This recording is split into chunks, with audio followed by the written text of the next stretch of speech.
to launch fan strips. 3, 2, 1. Hello, sports fans. Welcome to Fan Stream Sports. Nothing but pure sports. This is the JP Show. JP, it is so good to hear you back on the air. Stand by now. Here's JP. Oh, a hearty good morning on this Monday, post-Olympics incredible weekend. And I know we are all sitting with the rain pounding down. We got tornado warnings and watches all over the place. And as I just tweeted out, Debbie can't stop the JP Peterson show, and my man Nick Geddes' Wi-Fi is absolutely failing us. It is failing us, but you're here. You're here.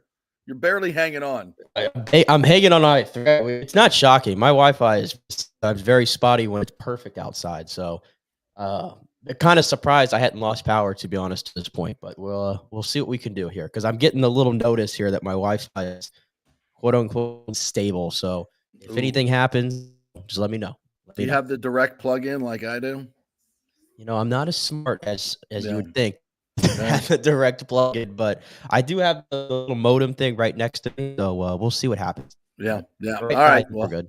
Hang in there. Brooke Bennett, three-time gold medalist and NBC Olympics analyst, is going to join us here in just a few minutes. So we'll chat with her about all the incredible stories going on in the Olympics. We got controversy all over the place. We got incredible performances all over the place. Did you watch the 100 meters last night, Nikki?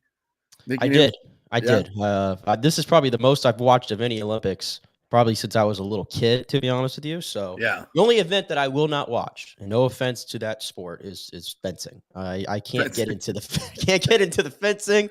I don't know why we're doing it, but dude, we got breakdancing. There's breakdancing as an Olympic sport. So there's a few of them. I'm just like, I don't know. And I was, by the way, that the entire time I've been watching it, I'm like, where is the golf at? And I never realized they were showing the golf like only on like Peacock the entire week. And then yesterday, like, oh wait, it's the final round. And so thankfully I was able to like tune in and watch the complete final round yesterday off, which was just epic. But I was like, is they doing like, are they put the normal, I say the quote unquote normal sports, the popular sports, are they just shoving the Peacock and they're showing the ones that we don't see often on TV? Like, is that what they're doing? I don't know. And I was smart enough to I gotta get everything going here. I was smart enough to buy Peacock. Ran a special for like $19.99 for the whole year, like 3 months ago, pre-Olympics. I'm like, let me pop that. So I got that. So now you can, and it's more accessible than it's ever been because you can get all the different sports, but it's not as easy as it's ever been. There's still, 14, probably 14. I think there's probably 5 different channels on your cable. So it's hard to find what exactly that you want, right? Because there's more choices. So although I have enjoyed the Gold Zone. Gold Zone has been very clutch. So Scott Hansen is just, and it's a great primer, isn't it, for Red Zone season? Yes, Scott Hansen doing this, getting some reps. Yeah, that was that was really, really good. That was a great thing they came up with. And if you want to, it's the best way to watch the Olympics, really, to get the Gold Zone. But I mean, there's certain competitions though that I want to watch the whole thing. Like I wanted to watch the entire, track and field, even the preliminaries and all those things. So, it does give you a little bit more. It does give you a little bit more choice, but again, it just seems like back in the old days, they get you everything that you needed to see. And sometimes that's hard now.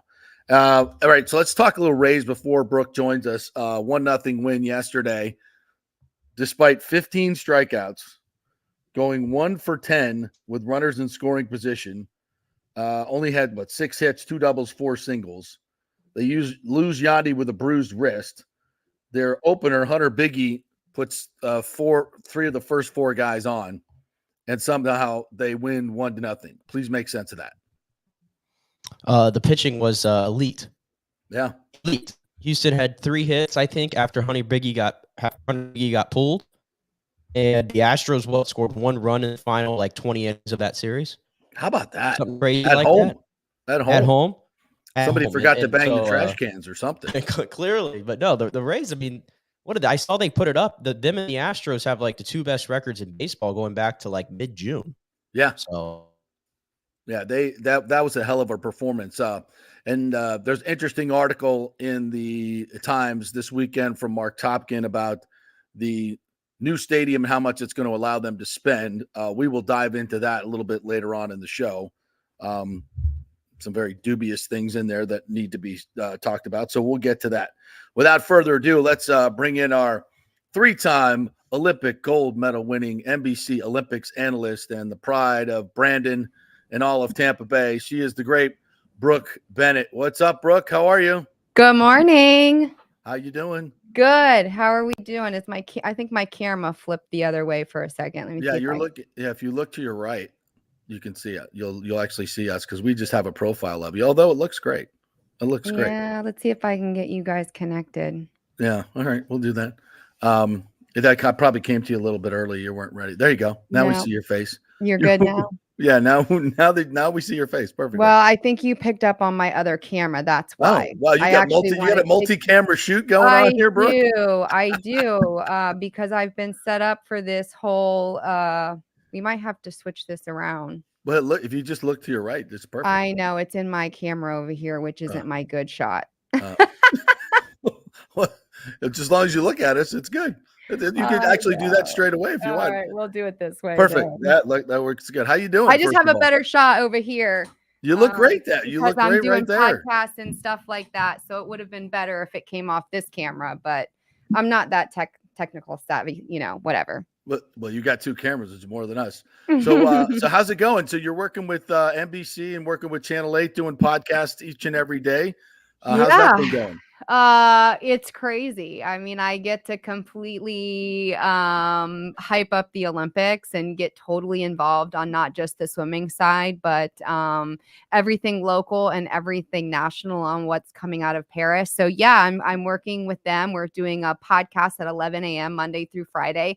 What's hot in Paris, and my host is the awesome JB Buno, who we've been having a lot of fun, and he throws things at me and I can throw things at. So we try to make it interesting and really bring the attention to the great athletes and what's happening in Paris these couple of weeks. Well, it's been an incredible Olympics. So many great stories to get to, and let's start locally with your friend Bobby Fink, who just swam the race of his life.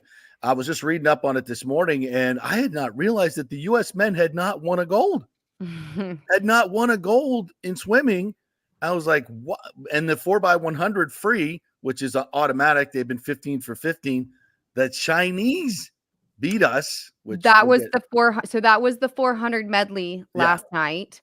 So the men had not won an individual gold medal in these Olympic Games until Bobby Fink's perfectly swum, whatever you want to call it, swim.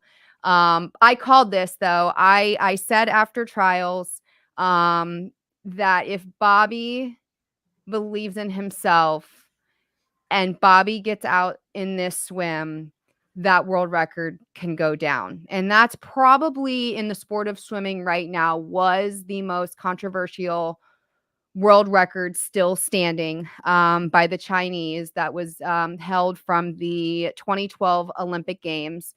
And that swimmer later tested positive and was banned from the sport for an extended period of time and then never returned. And so it was the only world record that was standing. That was kind of the question mark. Would it go down? And I knew Bobby had the ability to do it. And when he took out that first 100, and everybody said to me, I've never seen Bobby swim a race that way.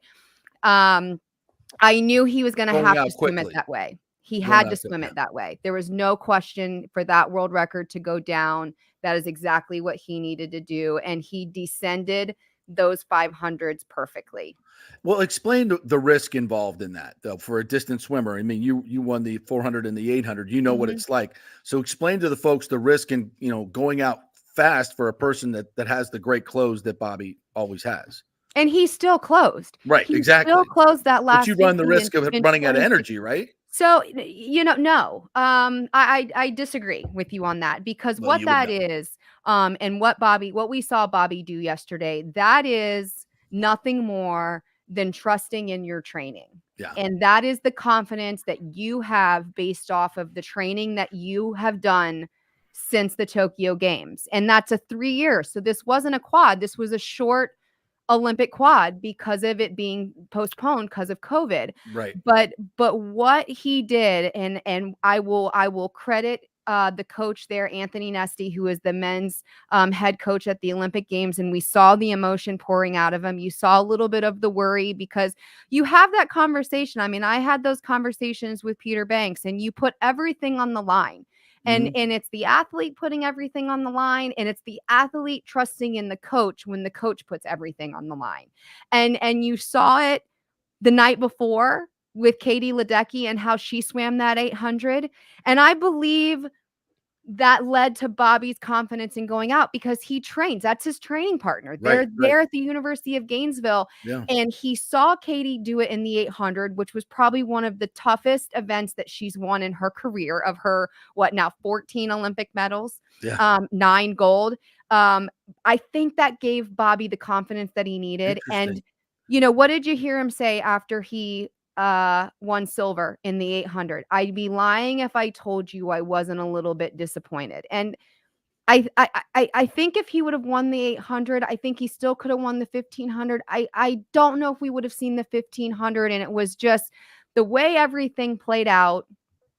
It was exactly what Bobby needed to do. And man, was that to me, we're going to be breaking it down on the What's Hot in Paris podcast here at 11. I have my top 5 gold medal performances from over the weekend. But that to me can go down as one of the best performances in these Olympic Games.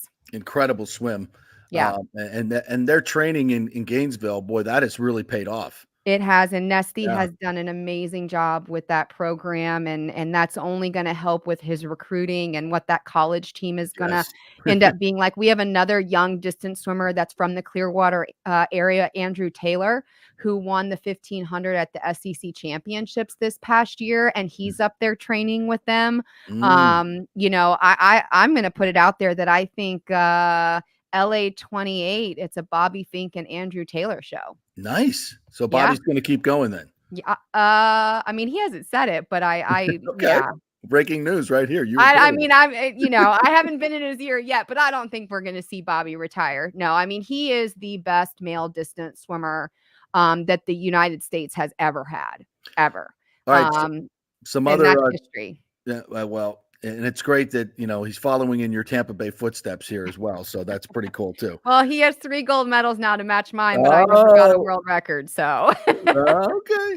Yeah, that's true. That's true. And a record and one of the competitors said, I love that. I said that record needed to go. And I'm like, yes, it did. Well said. Did. The 4x100 medley, the ladies pick up a world record as well in that. Yes, that was a great swim. And that's, leading into these Olympic Games, and I'm sure you followed all the drama of the Australians and the cowbells and all that kind of stuff. I mean, you leave it to the United States. I mean, swimming has been on top of the world in swimming for over 60 years, and we were trailing them by 1 yesterday leading into the 1500. So Bobby's gold medal brought us to the 7, the tie. The men just missed out on it. I think it was a great race. How all 4 of those men swam was outstanding. I knew, let's face it, the Chinese guy won the 100 freestyle by over a second, which is almost unheard of. So we needed a good lead, and that's Are we raising some eyebrows over that, Brooke? What's that? Are we raising some eyebrows over that? No. I mean, it's I'm not, listen, you can speculate. And we've heard the athletes talk about it. I've been on both sides of that. There was controversy over China and swimming back in the 90s when I was swimming.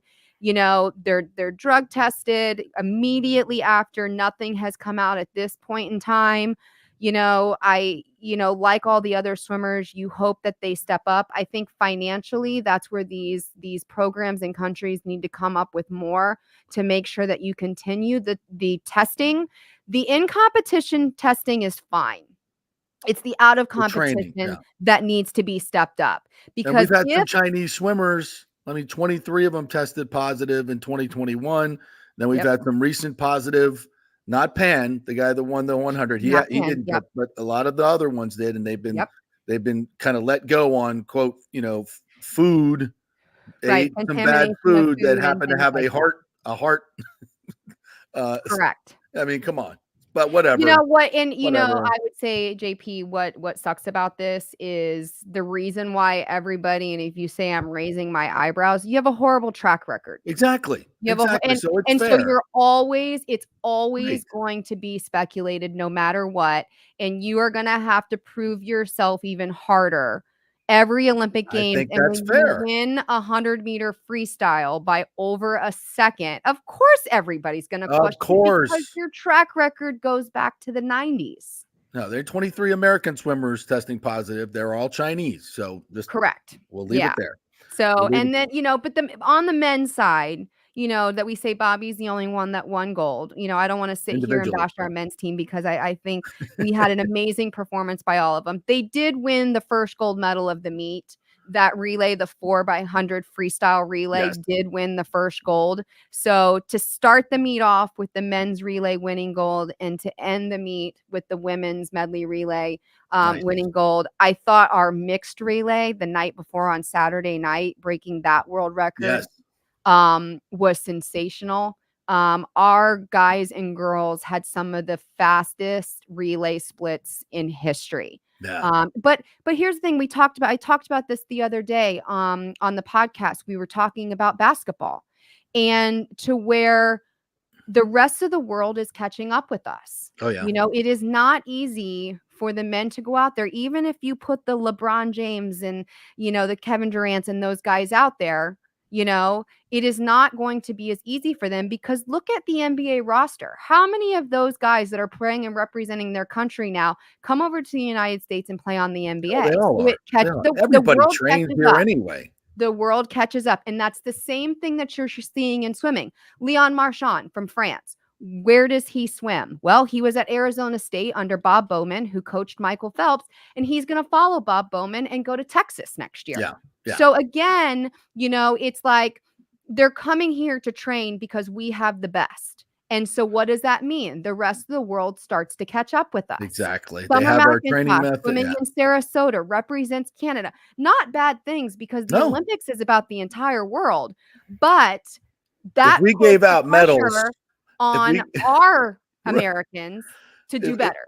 If we gave out medals for where people trained, we win everything. We'd have we'd have 150 gold medals. If we were going by where people train and spend 99% of their time and where they're coached, it would all be in the United States. But okay, but that is what it is. Mm-hmm, all right, so let's go out of swimming and talk about the 100 last night. Noah Lyles, by the way, who all train over here in Claremont. So we got most of the swimmers in Gainesville. All the track guys are over here in Claremont. I was reading an incredible article this morning. There's a 75-year-old coach over here in Claremont. Ralph Mann is his name, a former hurdles gold medalist, and he's a cranky old dude. And he gets all these guys, but he is a technical wizard, and he has all this technology. And he went to Noah Lyles, and he was like, "Dude, your starts suck. Like your starts suck. You're terrible. They are. They're horrible. They were terrible." And he's like, okay, old man, make me better. Let's go, make me better. So they worked on this, and the detail. I don't in this think article, it's just him, JP. I don't think it's all of them. All of them. Yeah, all of them are behind. How are you behind in 100 meter? Because he can catch up.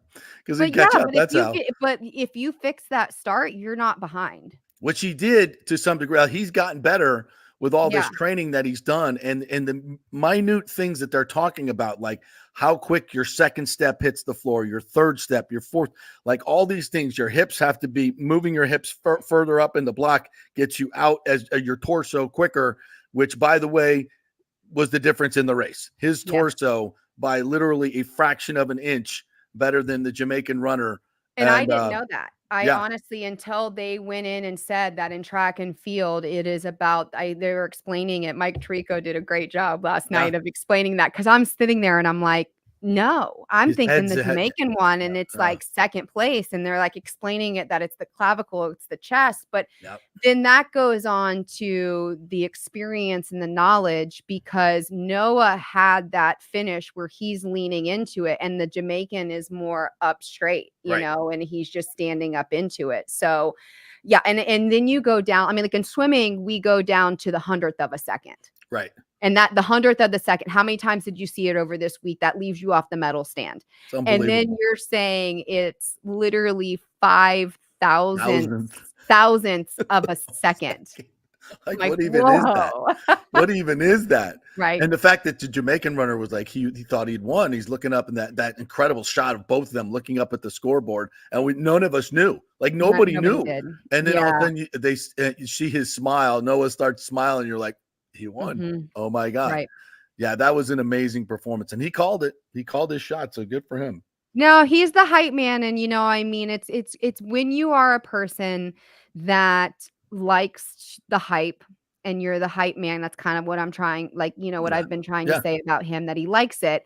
When you can back it up, you're at a different caliber. Yeah. And he did. And, I certainly think that fits his persona and his character for, now it is, what is he's chasing. I mean, the 200-meter, qualifying start today. We'll see that final going into Thursday night. I just, get out, like you said, get out of the block a little bit faster. Well, he did, and he won. And but it's amazing to me how you guys, like my start back in the day, right? Like I was that distance athlete and just couldn't get off the block, but I had an 800 to swim, so it was okay. You got some time. You got some time to make it up. They don't have as much time. Yeah. I marvel at you guys and how you train, the detail in which you train, and how everything has to go perfect, and your lean has to be perfect, your training has to be perfect in order to meet that moment every 4 years. I mean, to me, that's what differentiates the Olympics. You guys train for 4 years for one moment. Everybody else gets to do it again next season or next week or next day, in a game for baseball, football, whatever. You guys have to wait another 4 years. And if you don't meet the moment at that moment, like going back a week ago to the pommel horse guy, who that's all he does. Jack, I forget his name. Like, and he just sits there all day. I can't really pronounce it. Steven is his first name. Yes. Right. Everybody's calling him Clark Kent, right? I mean, the pressure of that, where you're watching everybody do it all day long, and it comes down to you, and it's all about you in that moment. You got to stick it. And he, takes the glasses off and sticks it. I'm like, exactly. How do you do that? How do you guys mentally, how do you do that? We've talked about, over like what does Katie Ledecky think about in those longer races? Where was Bobby Fink's head? And if you look at their splits, and I was talking about it to my group of masters this morning at practice, and my coach and I trained, and we would do repeat 100s or we would do repeat 50s until you just couldn't think anymore. And my coach would not call out my time. He would want me to know what I went. And so I would come into the wall on repeat hundreds and I would say 102.4 and I would call them out. And at the end, he would basically have it written down on my call out and his watch. And it is a clock in your head. It is a clock that just lives inside of your head, and you know it almost to the tenths and the hundredths of a second. And that's what we train to do as a distance athlete. Yeah. You go into the sprinters and it's the dives and it's the finishes, but as a distance athlete, it is literally having a clock in your head, and you just know exactly if your split time on a 50 has to be a 28.6. You know exactly what that 28.6 feels like, and it feels different than a 28.7. I find that completely right. Right. I don't know. Who else we need to talk about as we talk about Noah and what he's looking to do in this 200 meter. I think, being from Tampa, and I'm sure your viewers are from all over the place, but Arian Knighton.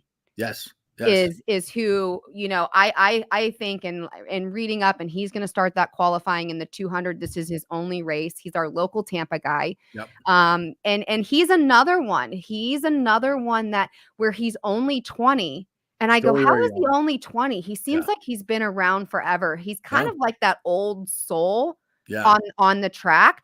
But, I don't put him out of this. I mean, we're going to have to see how he comes out into like the qualifyings today and let him get comfortable on the track to where Noah's had those events already. He's felt the crowd. But Arian Knighton is one that I don't want to call him a dark horse, but we know at the Olympic Games you get those performances that just shock the world. Yeah. And is he ready to do that? That'd be And this is interesting. his second Olympic Games, so he's been there before. But I Holy said this 20, about the wow. gymnasts. I said this about Simone Biles when we talked about what happened in Tokyo and what's happening here. We love the crowd. And it's like Bobby, you look at that swim yesterday, and I get real critical. The 9 to 1100 mark, his body tensed up a little bit. He looked tight. The crowd got into it. And at that point in time, I'm like, just let the crowd Listen to the feed crowd. you. You can hear And the crowd oh in yeah, the water. it almost gives you chills. Yeah. And it takes away. And I've noticed it this entire time that the athletes are looking up to the stands. And when you're so nervous, and like you said, you've trained so hard for this, and you look up in the stands and you catch your parents' eyes, your mom. Noah looks up in the stands, see mom. Simone looks up in the stand, sees her mom, or sees, her husband there. Mhm. That is a point that I'm right here with you. Right. You're not alone. Yeah. In Tokyo, they felt Right. alone. Right. That's right. There's nothing there. And I laugh, and you're going into these fans, and I'm like, oh my God, at the gymnastics for the women's all around. Nicole Kidman sitting in the stands. Yeah. Seth There are a lot of Rogen celebs. sitting in the stands. And the athletes are like, They're even here the for beach me. volleyball girls, Yeah. LeBron James is up in the stands in the pouring rain Yeah. dancing. And you're like, I would be like, I'm just Brooke Bennett, but like Demi Moore and Bruce Willis were in the stands in 96. Yeah. And you're like, Demi Moore and Bruce Willis are here to watch me swim? Yeah. That changes your world. So this is I think why we're seeing these performances and where anything is possible here. That's the biggest game changer, I think. Wow. That's a great perspective, Brooke. I really appreciate that. And that's the way we can have you on. Hopefully we can get you on next week as well. I don't know how much you know about golf, but Scotty Scheffler's 29 on the back nine. That Okay. was freaking unbelievable. He had a 0.4% chance to win the gold medal as he made the turn to the back nine. John Rahm had a 90% chance to win. And Scheffler Wow. hits it to 2 feet, 13 inches, 7 feet, makes all the putts, then makes another 17-footer. Like that was, in swimming terms, he did a Bobby Fink. A come from behind. That was unfreaking believable. Or Yeah, well, I Noah looked Lyles. at it and I noticed he was way down on the list, and then Yeah. then I see the performance, and I love what he said. The reporter asked, you seem a little bit more emotional about this, and he said typically you win a major tournament and you have time beforehand, but really at the Olympic Games you don't have much time from the completion of your event and that medal stand. And that is very different, I'm sure, from any tournament ever when you get up there and you get to hear the national anthem. Like you said, this was my Super Bowl. I love, and I know, we love America. Of course, go USA all the time. But yesterday, Djokovic in his fifth Olympic Games, and I'm watching that match. Yes. And matching a 21-year-old, and Djokovic, 36 or 37. He's accomplished everything. And I say this, a lot of times it's like, does the Olympics make a LeBron James? Does the Olympics make a Novak? No. Their careers, look at their and what emotion they've accomplished, and the where they are. I mean, LeBron's a self-made billionaire. Does he need an Olympic gold medal? No. But he wants to stand with somebody like me in swimming. Yeah. Who the Olympics is my NBA finals every 4 years. And I think you saw that with the performance with Djokovic and I wanted that so bad too. Because I said, you're 36, 37 years old. It's time. Retire now. You've got your Olympic gold. I think you will now. Yeah. But that, to me, and it's a great point you make, we cover these golfers and these tennis players all the time. Mm-hmm. And you never see emotion like that from Djokovic or Scotty Scheffler because they're always playing for themselves. This time they're playing for their country, and you could see how much it meant to them. And that was really, really special. I got to ask you about the triathletes that had to swim in the Seine, because you grew up in water swimming as well. I mean, I read about one athlete, an American triathlete, was like, I literally trained for this. I didn't wash my hands so I could get more adjusted my immune system to E. coli. I'm like, oh my God.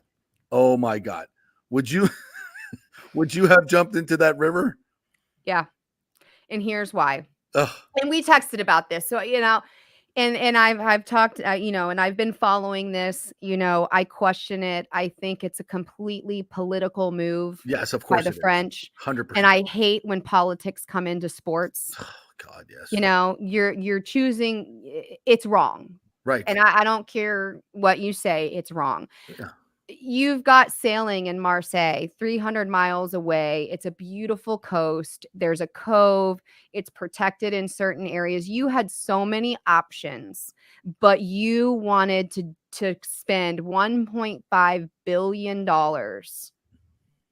to do a swimming race. and there are reports coming out now. I read a couple more this morning that the Belgium athlete has been hospitalized for E. coli. There's a few others with gastral things. Unbelievable. Would I go in? Yeah. Well, you trained for 4 years. Yeah. Because this is what you train for. And look, I had double shoulder surgery at 20. If I wasn't an elite swimmer and gone to 2 Olympic games and swam hundreds and hundreds of miles over the years, I would have never had those shoulder surgeries. So what athletes already do to their bodies to get to this level and then maintain it. And now you're putting an unnecessary risk to these athletes. It goes back to the conversation that you had me on with Leah Thomas. Would you get up and race? Well, yeah, that's because why are you punishing me? Yeah, exactly. You're putting me in a situation that I shouldn't be put in for an athlete, but I'm still going to go out and race. And, if I would have had the approach that if I only have one race, if it's only the 10K, then I get sick and hopefully it's not anything that's long-term. I may be in bed for a couple of days, but I'm going to go race it. But shame on the organizers for doing this. Shame on the grown-ups for doing that. Absolutely. Yeah. And how it's being tested and this and that and waiting. You've put politics into sports and that's just wrong. Well, I know you got to go, so we'll do 30 seconds on this. Speaking of politics, the boxing, of course, women's boxing has been, there's a lot of misinformation or information. I wasn't there when he or she was born. Right. I don't know. I know he has XY chromosomes. That's been proven. The boxer's been, had gender tests at other world championships and failed them. But there's a lot of information coming out that so there's so much misinformation. Yep. It's terrible. And it just, like you said, we don't want politics in our sports. We don't need any of that stuff. And it's kind of hijacked the games a little bit. And that's the sad part, right? Yeah. And again, on this, there is, and I think JP, you said it really well. There's a lot of misinformation and there's been a lot of transgender and a lot of this. And I wouldn't say that that's the path that we need to go down. This situation is very different from the Leah Thomas situation where you had an individual that raced in the male category, now is a openly transgender and is switching categories. This one is a little bit different. And there is a percentage of humans that are born with, I don't know, what do you call it? Deformities, whatever. Yes. I don't know. But again, it is the responsibility of every governing body in the IOC to do what is right and protect men and women in these Olympic Games. And I do not want to see, and I talked about this last week, where this is the first time in Olympic history. I did my top women athlete, American women in the Olympic Games, because this is the first time that equally there's as many men as many women competing in the Olympic Games. Oh, wow. Women first started competing in the 1900s. Out of less than 1,000 athletes, it was 22 women. And we're now over a century later at a 50-50 split. And we've done this through Title IX with Billie Jean King, and we have to stay focused on that. Life is very different. Life is very different, and what we have and what people feel that they are, and all of that kind of stuff. There is no shame in any of that. But when it comes to sports, we need to be very clear on how we are competing. Agreed. And if it changes from a man category and a woman category, and we come in the middle and there is some type of open category or whatever I see the future being, that's fine. We still need to protect our athletes, and we need to be very clear on that. And there is no gray area on that. And it's an unfortunate situation. And media has a tendency to twist and turn things. You think? but, You think? but at the end of the day, this conversation goes in the same conversation with the Seine River. Your one duty as the IOC is to protect your athletes competing. And That's if right. you do that, then there's no reason the media can come in and start twisting things around. Exactly. They're very good answers for both of these questions. They're very simple answers for both. I told you I would give you my answer. That feed the greater good, and I think we know what they are. Well said. Yeah. Brooke, please promote all the things you're doing for the Olympics, WFLA, your podcast, all that great stuff. Yeah. So WFLA, if you go on to WFLA now, you'll have the What's Hot in Paris Monday through Friday. So we've got 5 more podcasts. I'll be jumping on over there at 11 a.m. this morning. And then, of course, as you see behind me, CFY. Here in Pinellas County, where we are a nonprofit organization funding youth sports programs, education, and water safety. CFY has been around for over 52 years. We are now funding programs throughout all of Pinellas County. Nice. This year with 15,000 children and close to $1 million in giving. And Awesome. I am the development manager. So in order for us to go out and support those youth programs, which will have over 40 this year, I am looking for donations, sponsorship dollars, submitting grants. It's a great organization. If you want to learn more about it, go to cfypinellas.org. You can find my contact in there, see what we're doing. And if it speaks to you personally, please reach out. Absolutely. Nothing better than kids sports to develop our. Well, now you get to share the Olympics. That's what I love. It's like the hype of the Olympics. And, you know, I've got my kids excited about it. It's a good thing for them to see.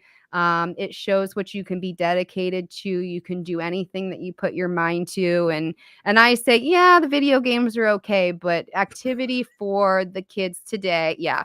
Activity for the kids today and being athletic. I make my kids go on a bike ride with me.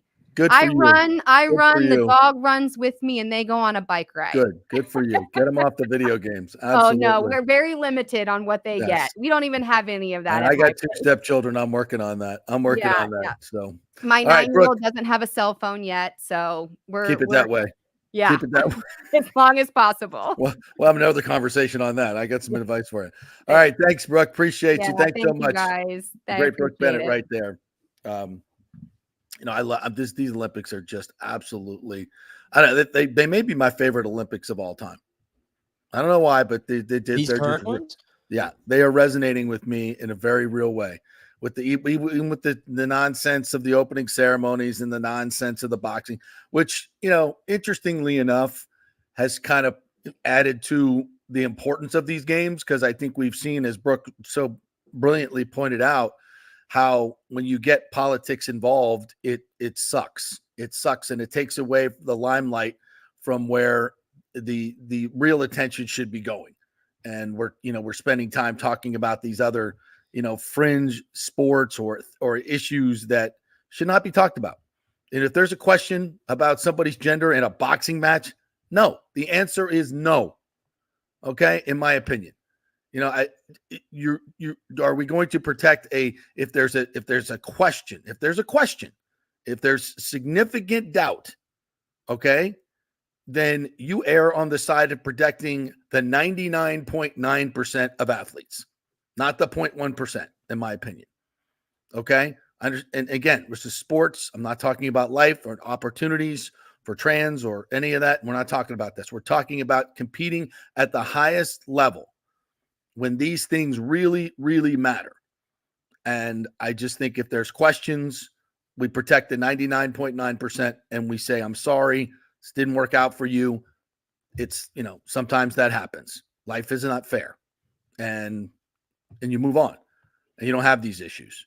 You want to show off. Do we really need to show off the River Seine we did it for the opening ceremonies. Everybody knows about it. Everybody's seen Paris. Everybody loves it. For what egotistical reason you want to have a triathlon in the Poop River is ridiculous. You spent $1.5 billion and your athletes are getting sick. And when you could have done it in Marseille, as she said, in a beautiful coast. You have surfing. There's first surfings in Tahiti. I mean, come on. This is not hard stuff, folks. It's not hard stuff. You put the ego and the politics away. It's not hard. It's very simple solutions. So anyway, I'm sorry I didn't let you be a part of that, Nick. I kind of hogged that. No, you're good. I was honestly, truthfully, my Wi-Fi thing is showing like one bar, so I was like afraid, like if I talk, am I going to start breaking up and everything? So yeah, I think I'm okay though for the moment. I've been trying to mess with some things, so all right. see. Well, let's take a break. We'll come back on the other side, and we'll get into some of the Rays stuff, the Buck stuff as well. A lot going on in the world of baseball. And, of course, we've got college football starting up as well. So lots of other stuff to get into. We're brought to you by the Jeeves Law Group, JEEVES lawgroup.com. Scott Jeeves, big Gator fan, is the sponsor of our Gator Report, which will start, I believe, next week on Mondays and Fridays. So we appreciate him for that. And if you have any legal questions whatsoever, if you've been involved in an accident, get the Jeeves Law Group on it, because they are local, they are trusted, and they get results. So go to jeeveslawgroup.com, contact them through there, say thanks for supporting the JP Peterson Show, and I have a question, and they'll be happy to do that case evaluation for free. That's the Jeeves Law Group, offices Tampa and St. Pete, non-attorney spokesperson. Back in 3.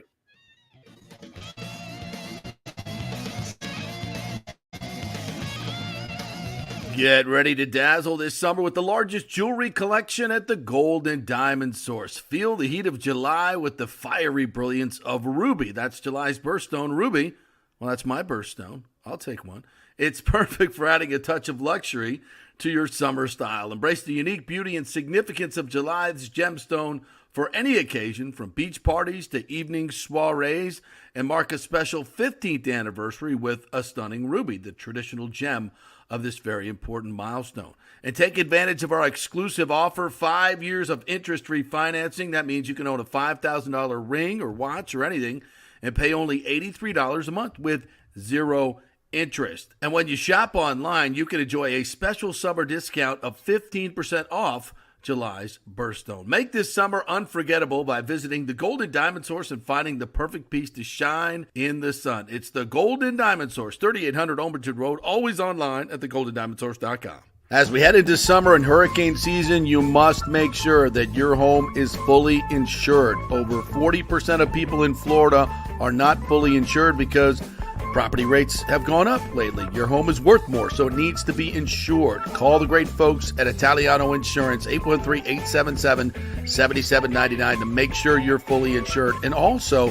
you might just save some money. There are new companies coming into the state all the time. In fact, we just shopped our homeowners insurance, and I'm telling you, folks, we saved over $550 because Charity, the great customer service at Italiano Insurance, did all the work and found us a better company and a cheaper company. She'll do the same for you. 813-877-7799. Do something about these high rates. Shop them around. Could save you lots of money. It's Italiano Insurance. Been doing business here locally for over 60 years. 813-877-7799. Tell them JP sent you. Hey, Tampa Bay sports fans. This is two-time LPGA major champion Jane Geddes here. After winning the U.S. Open and 10 other LPGA events, I wanted to try something completely different. So I came right off the top turnbuckle and landed in the crazy world of WWE. And yes, you heard that right. That's WWE. Working for the Vince McMahon as the VP of Talent Relations for the company. Now, though, I want to work for you. Everything I've done in my life, I've done with incredible passion. And now I've turned my focus to leading the best real estate team in Tampa Bay, the Geddes Gordon Group with Keller Williams in South Tampa. If you're looking for a new home, an investment property, or looking to sell your current home, we will give you major championship level service. When you choose Geddes Gordon Group, you become part of our inner circle, like family. So if you're looking for a few golf tips or a golf course view, we're going to stripe it right down the fairway. Call me at 813-485-6808 or go to gettysgordongroup.com, or again, give me a ring at 813-485-6808.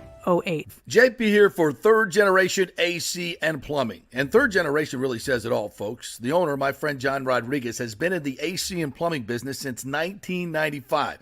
They built their business on honest assessments and doing great work on time for a great price. Simple, right? Did you know many AC techs are incentivized on big commissions to sell new AC units, and you might just need a drain cleared? So if you want someone you can trust, that's John Rodriguez and Third Generation Services. Check out the 5-star Google reviews. If you have a plumbing or AC emergency, call 813-961-8024 and a human will answer the phone. That's 813-961-8024 or go to thirdgenerationplumbing.com. Let's go. Right now. Back to the show on FanStream Sports. All right, welcome back to the J.P. Peterson Show here, brought to you by the great folks at Italiano Insurance, 813-877-7799. You know, it's times like this when we have tropical storms coming through and hurricanes coming through that you remind you that, are you fully insured? 44% of people are not fully insured. So that means if you have, some major damage at your house and you're not fully insured, you're not going to get what you need to rebuild your home. That can be a real bad problem. So make sure that with the increase in the prices, that your home is fully insured. So call them 813-877-7799. Have them shop your homeowner's insurance because everybody's is going up. And after this hurricane, probably going to go up some more. So let them shop it around. They saved us $500 with a new company that just came to Florida. So call them and let them shop it around and tell them JP sent you. It's Italiano Insurance, 813-877-7799. By the way, lots of road closures all over Tampa Bay. I know the Howard Franklin was closed earlier today. So use your Google Maps if you have to go out. If you don't need to go out, don't go out because there's a lot of stuff going on the road. And do not drive through. Gosh, how many times do we see these people driving through these puddles? Like, if you don't know how deep it is, just because you've been on that road before, folks, you don't know how deep it is. Yeah, I even saw this morning a semi landed in like a little canal, like Yeah. off one of the bridges or something. Yes. Like what? Yeah. I don't even. I don't get. That could be hydroplaning, and in the wind and the rain, you're especially some of these bigger trucks, you're going so fast, and that wind, you get a gust underneath your car. If you're driving on right into a headwind, it can lift you up just even a little bit, and then once your tires aren't on there anymore, you're at the mercy of the good Lord. So yeah, slow down, take it easy. Your car doesn't work the same way it does when the roads are dry. So just be smart. Be smart. Yeah. Hey, by the way, because somebody was asking if Christopher Cole in the comments was saying, is today's practice canceled or moved to tonight? No practice today. There's no practice today. Was it originally kept for practice today? Just canceled? No. That was originally scheduled 2 days off. I was just wondering. I saw the clip this morning because I assumed that everything in like the state of Florida, at least the to northern half of Florida, was like just off today. Yeah. And then I see like the clip, Mike Norvell, when he comes out of practice, he always does his run, his sprint media. Yeah. It's like pouring rain, and here Mike Norvell, like they're still practicing today in Tennessee. And I was like, holy crap, I can't believe that. They are, but they're in the indoor facility. So I don't know. Maybe he's running through the rain to get to the indoor facility. I don't know. But they're like the only show in town, I guess, right now. Yeah. They're in day 10 of workouts up there at FSU. We're getting so close to college football. They had a fall scrimmage, or a first called fall scrimmage, and saw some highlights from that. Cannot wait to see this FSU team because there's a lot of question marks. They've added a lot of talent. When you lose that much talent, I think they had as many players drafted as I think they were second or third in the nation in terms of players drafted. So they lost so much talent off that team, but they replaced with a lot of good talent. So, this is where your coaching staff really comes into play. And at this point, how do you not have confidence in Mike Norvell that he's going to, work the portal and find the right guys and get the right fits, and they're going to play good football? I mean, so far he's done it for a couple of years. So, but it's hard to do. Don't ever take it for granted. When you bring in this much new talent, it's tough. Now he's got a proven track record for a couple of years, but still, it's hard. And we'll see if he's able to do it again this year. Cause when you have guys within your system, when you're Georgia and you're Alabama and you've been recruiting in the top 5 for the last, 10 years, you have guys in your system that are very talented, have been waiting your turn, hopefully. And, it's much easier to keep the continuity going. When you're bringing in new guys, it's a much tougher task. So, which is the bigger tip of the cap to Mike Norvell for that. He's doing a hell of a job. So they did not practice today, but we'll be back out there tomorrow and Wednesday. Awesome. On the topic of the Rays, we had a question here from Michael LaRue. This is a question we all want to know. This is a question we all want to know. Where the Rays have multiple guys in the lineup every day who are hitting under 200. Why isn't Junior Caminero getting called up? And very timely, because I don't know if you saw it yesterday, he hit another bomb to right field, probably almost halfway up the bleachers in right field yesterday in Durham. Feels like we get a new home run highlight of Junior Caminero. I saw the one where he hit it with one hand to dead center the other day. Yeah. He's mashing it down there right now. He's red hot. I can't make sense of this. I guess they're trying to keep his rookie eligibility potentially for next year. And I think they have to keep him below 95 major league at bats this season. And if you start doing the math of where we at in the season, I know you're already just scratching your head here.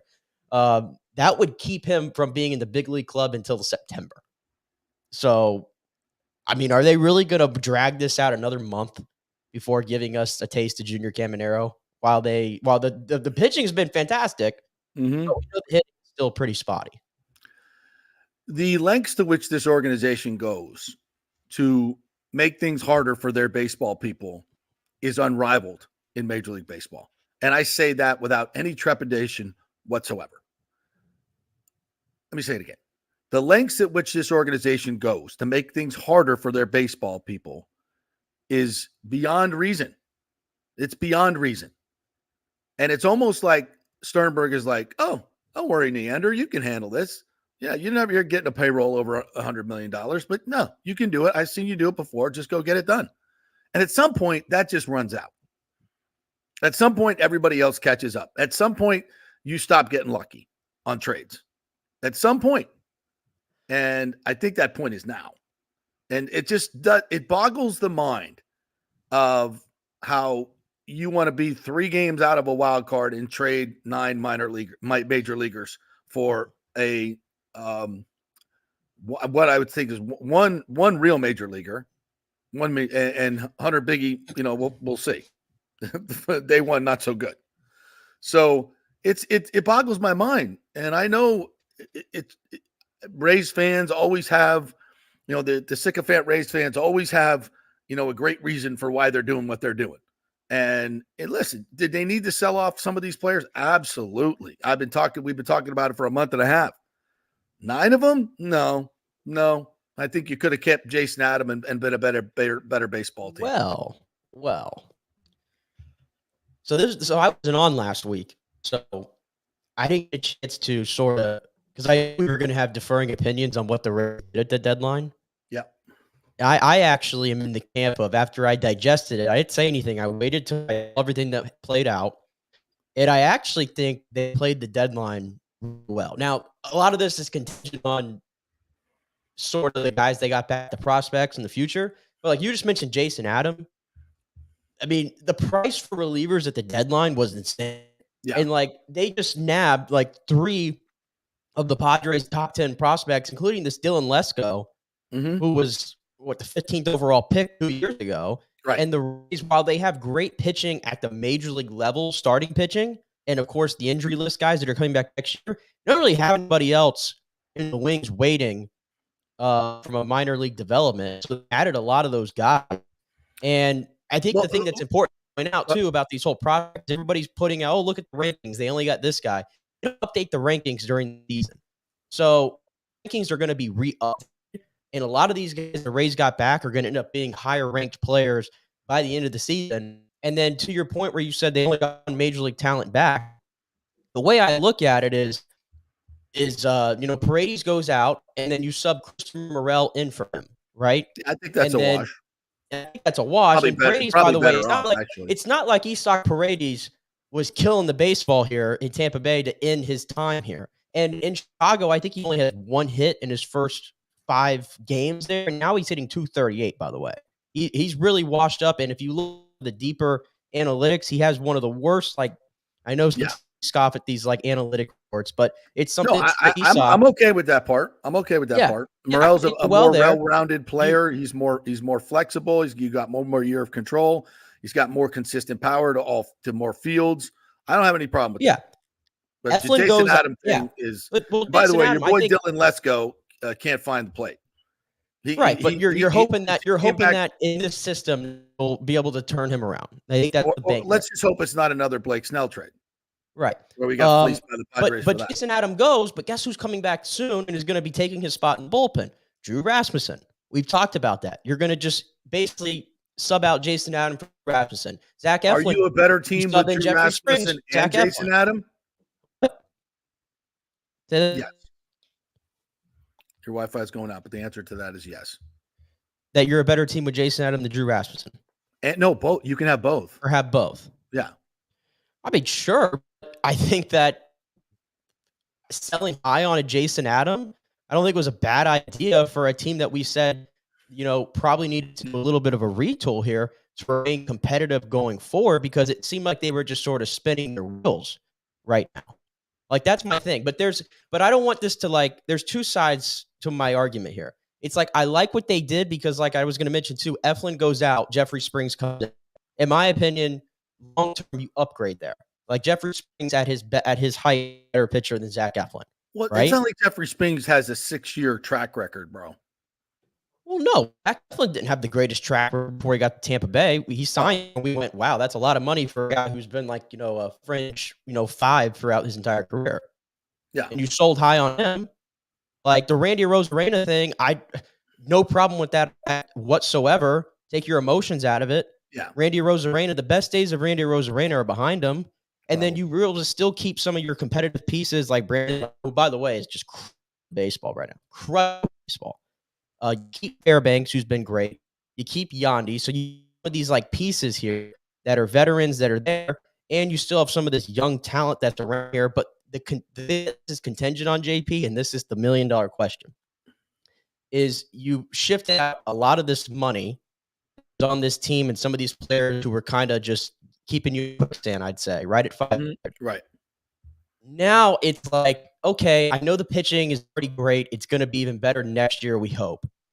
The lineup, you have what I would call a nucleus of 5 guys who I know are going to be part of your lineup next year, and that's Yandy, that's Bilal, that's J-Lo, that's Morel, and I'm missing one more in my head. I can't think of it.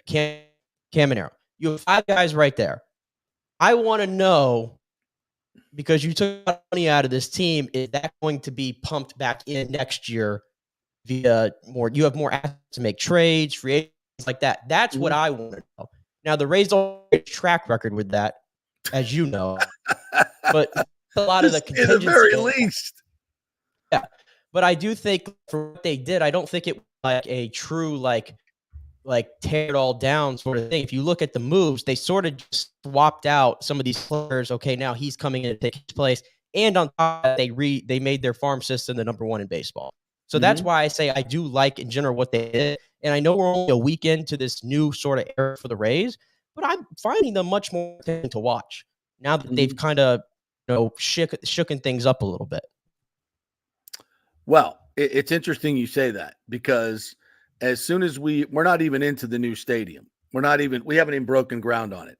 And already Brian Auld is talking about, don't, temper expectations. We do have a $700 million mortgage now. I don't want to hear that. And already every article that Mark Topkin's going to write is going to say, for starters, the Rays, who are contributing $700 million for the stadium and are responsible for any cost overruns, are talking about big potential impact of the new facility boosting their on-field product, mostly in terms of increasing revenue, but even in attracting free agents. Okay, but we're already talking about a $700 million mortgage. But we never talk about, the $400 or $500 million they're going to get in naming rights. We never talk about the $700 million in real estate that they got for $50 million. We never talk about we never talk about the $500 million in cash that he moved to another company, according to the website. According to the lawsuit. We never talk about never talk about the fact that they routinely spend less than $100 million in payroll and have over $300 million in revenue every year. They're the lowest spending by percentage club in terms of their total revenues. We never talk about any of that stuff, that they have been making money hand over fist for the last 10 years, and they pay basically no rent at Tropicana Field. We never talk about all of these assets that the fact that the actual value of the club has gone from $200 million when he bought it, which $50 million was his part, and to it's now worth probably close to $1.8 billion. So we never talk about any of this stuff except how poor they are. And we're still talking about, oh, well, now we have a $700 million mortgage. And he's saying, and then also Brian Ault said this in the piece. He said, we believe that season ticket holders, businesses, corporations are going to be all the more willing to invest with us, to partner with us, to build even stronger relationships going forward. And we are very, very eager to take advantage of that. That's one reason we're so confident what's the next many years hold. Okay. And then Matt Silverman says, but we operate with very thin margins, and we have very little margin for error in what our finances dictate payroll and decisions that Eric Neander and his group have to make. So with increased revenues and with greater attendance and support comes a little bit more room for us to be able to maneuver with some long-term decision-making. Now, that first part there, I'm sorry, and Matt's a nice guy, but all of the information that I mentioned suggests otherwise. It suggests otherwise. All of the factual, well, we can't get, because they won't release their numbers, but what Forbes says and what all the other numbers say based on deals that are made in the public and all the numbers that Forbes puts into this, based on all of that, what I would call factual information, that does not jive with the way they've run their business for years, which has been incredibly disingenuous to the public as far as what they take in and what they spend. And so based on that, why would any fan think that suddenly after years and years of, oh, we're going to spend money next year. We're going to spend money next year. We're going to spend money next year. We're going to spend money next year. We're really going to spend money next year. Remember that? Oh, the payroll could go to 125 million. And some of you people bought that. I'm like, what are you talking about? No. So why would I have any confidence whatsoever that they're going to take the money that they make here and put it back into the team?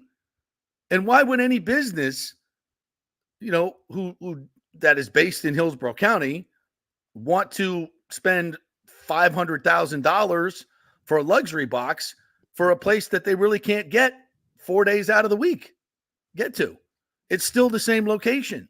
That's still going to be, and even though it's new and it's fresh, it's still going to be hard for them to buy into these sponsorship deals because of the location. Now, if all the St. Petersburg businesses want to step up and get it done, that sounds like a pretty good idea. Where's the track record in that? Doesn't exist. Which is why, in the end, all of this was just such a really, really bad idea. But, again, I'll say, so you asked me, do I have any confidence? No, I have zero confidence. I have zero confidence because all of the data suggests otherwise. And if you go through your life and you look at sets of data, if you look, let's just say, taking something out of thin air, let's just say there was a period of time where there was 3% interest rates and now there's 7%, where gas was $180 with $1.80 and now it's $3.60, where everything cost 60% less than it does today.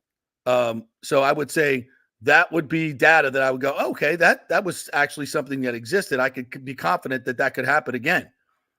Or you could just stick with what you've seen for less. I digress. Point being, look at the data points. Look at the proof. Look at what actually happened and look what, well, you could say, well, this is all new. They got a new stadium. So things are going to change. It doesn't change the way you operate, your behavior, because they had money before, even though it was an old stadium, and they didn't invest it. So why would I think they're going to invest it now? Well, I think the X factor here, and I think you would agree with this, is I'm not sold that Stu Sternberger is going to be the owner of this team by the time this new stadium opens. Oh, well, then that's a whole totally different. That's a totally. I don't. All this other stuff they talked about in the article today was presupposing that he was still going to be here as the owner. Yeah, I don't think you buy it. I don't think I don't buy it. And I think a lot of people don't buy it. And I think people are starting to wake up to that fact that he's the owner now. And he was the owner to sort of push this thing over the finish line and get this stadium up. Whatever you feel about that. But I don't think he's going to be the owner once that thing goes up, or at least in the short term right after it goes up at the very least. I think that eventually that's when you're going to see some of the investment you're looking for into the team. Totally different conversation. And that doesn't mean, by the way, they have to change Like just because you say, okay, now like let's say they get new ownership and that new owner comes in with heavy pockets and says, okay, we're going to start spending money now. That doesn't mean you have to just say, all right, the way we've been doing things for the last 15, 20 years, we're just going to just completely tear that down because no, why would you? You've won a lot of baseball games doing it. I think where I'm at, I think where you're at, and it gets lost sometimes in these sort of arguments, is we just want to see a marriage of the two. Right. We just want to see a marriage of the two philosophies together and see what happens. And see what happens. That's all we're saying. Give Eric Neander $150 million payroll, which is still left in average. I mean, I could see a World Series within the next 3 years easily.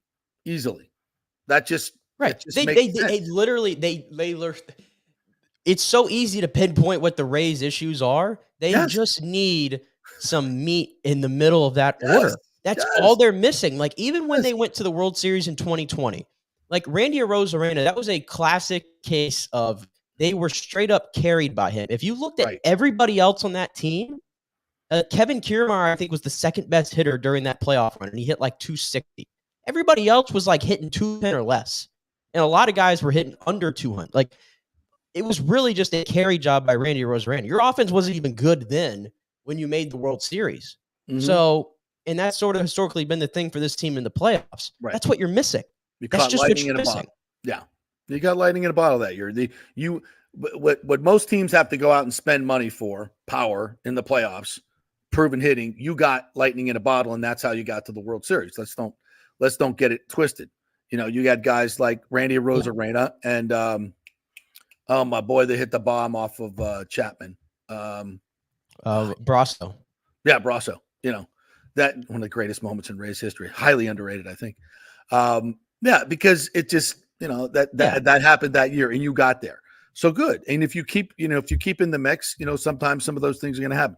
Bottom line is, as James says, do I think, I know I said a broken record, but how does the new ownership benefit paying high dollar for Rays when stadium is in a failed location? Could St. Pete deal be scuttled if new ownership wants to partner with Tampa? I've looked into that question. If he were to sell the team in the next, say, 6 months. And again, I spoke to a man face to face that said he was trying to buy the Rays. And I asked him a lot of questions about the situation and the ownership group that he would not have known had he not been talking to them. That stuff that is not public knowledge. So, and the Rays can deny it all they want, but I know better. And the article on the New York Post the other day, you know, the Rays want to say that was from last year. Part of it was, part of it wasn't. There's a new player that came in, and the reporter who we had on the show the other day is a well-sourced, well-respected reporter.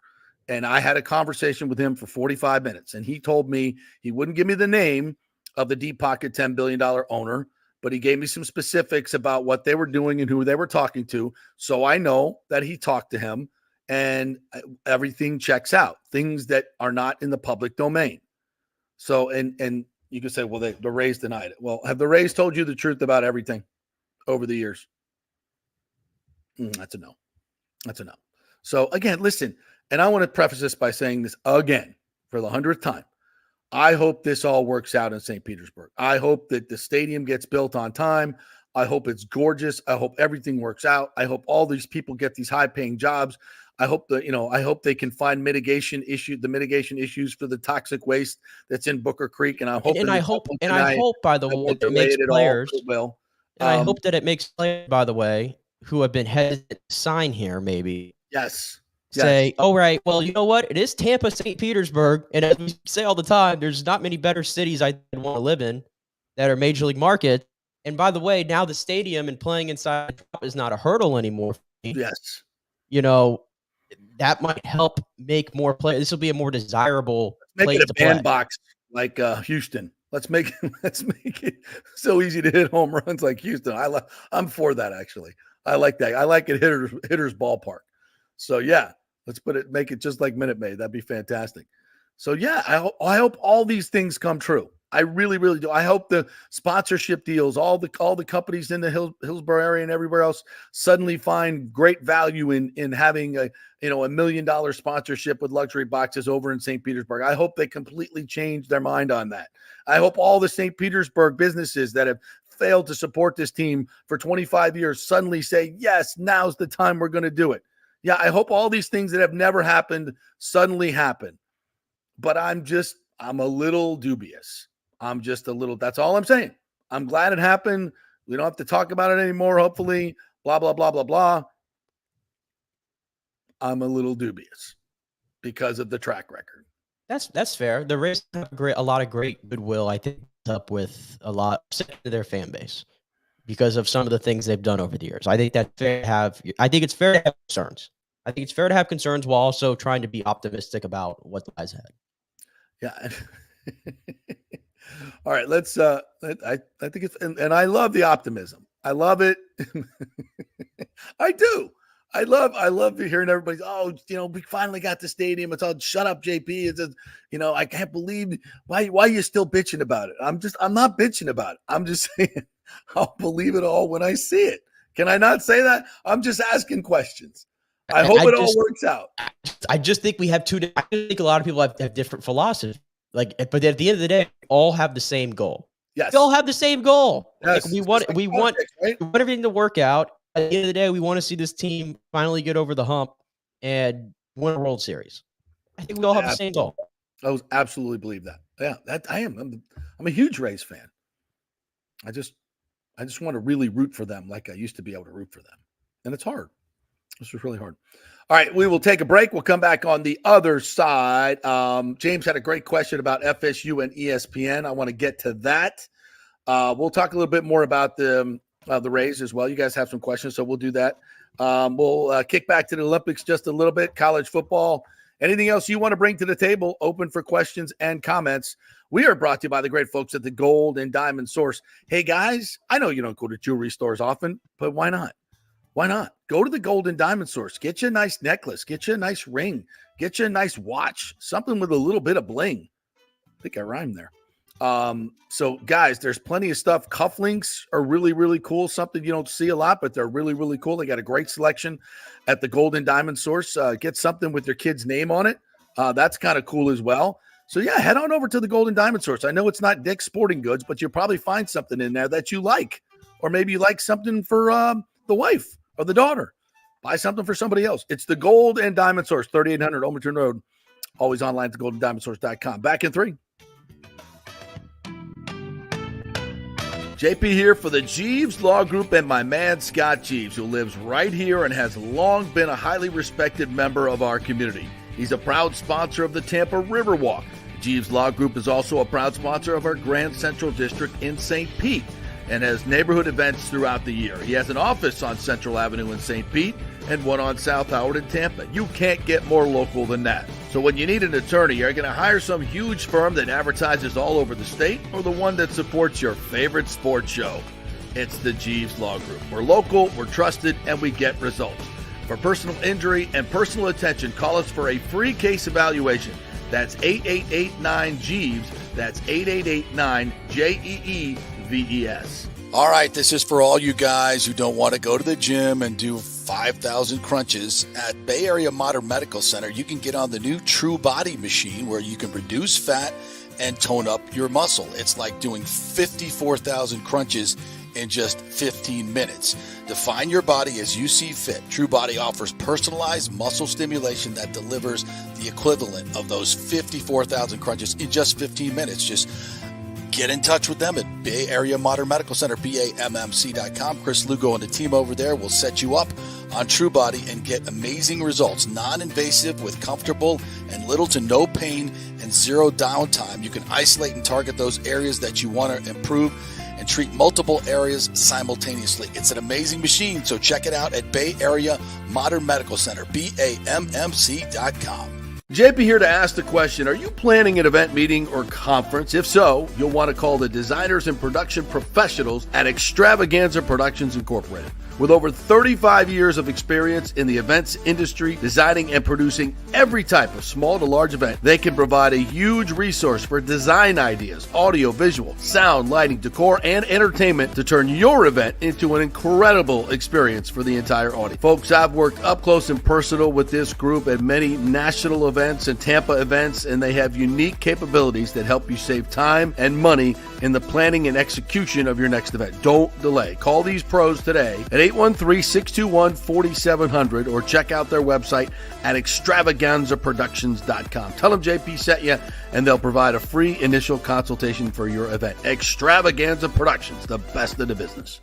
Golfers, listen up. The hottest new driving range craze has come to Rogers Park in Tampa. The Top Tracer range is now open 10 to 9 p.m. And just like you see on TV, every shot is tracked for yardage and accuracy, giving you immediate feedback. And best of all, you can virtually play the top courses like Pebble Beach or St. Andrews with your buddies.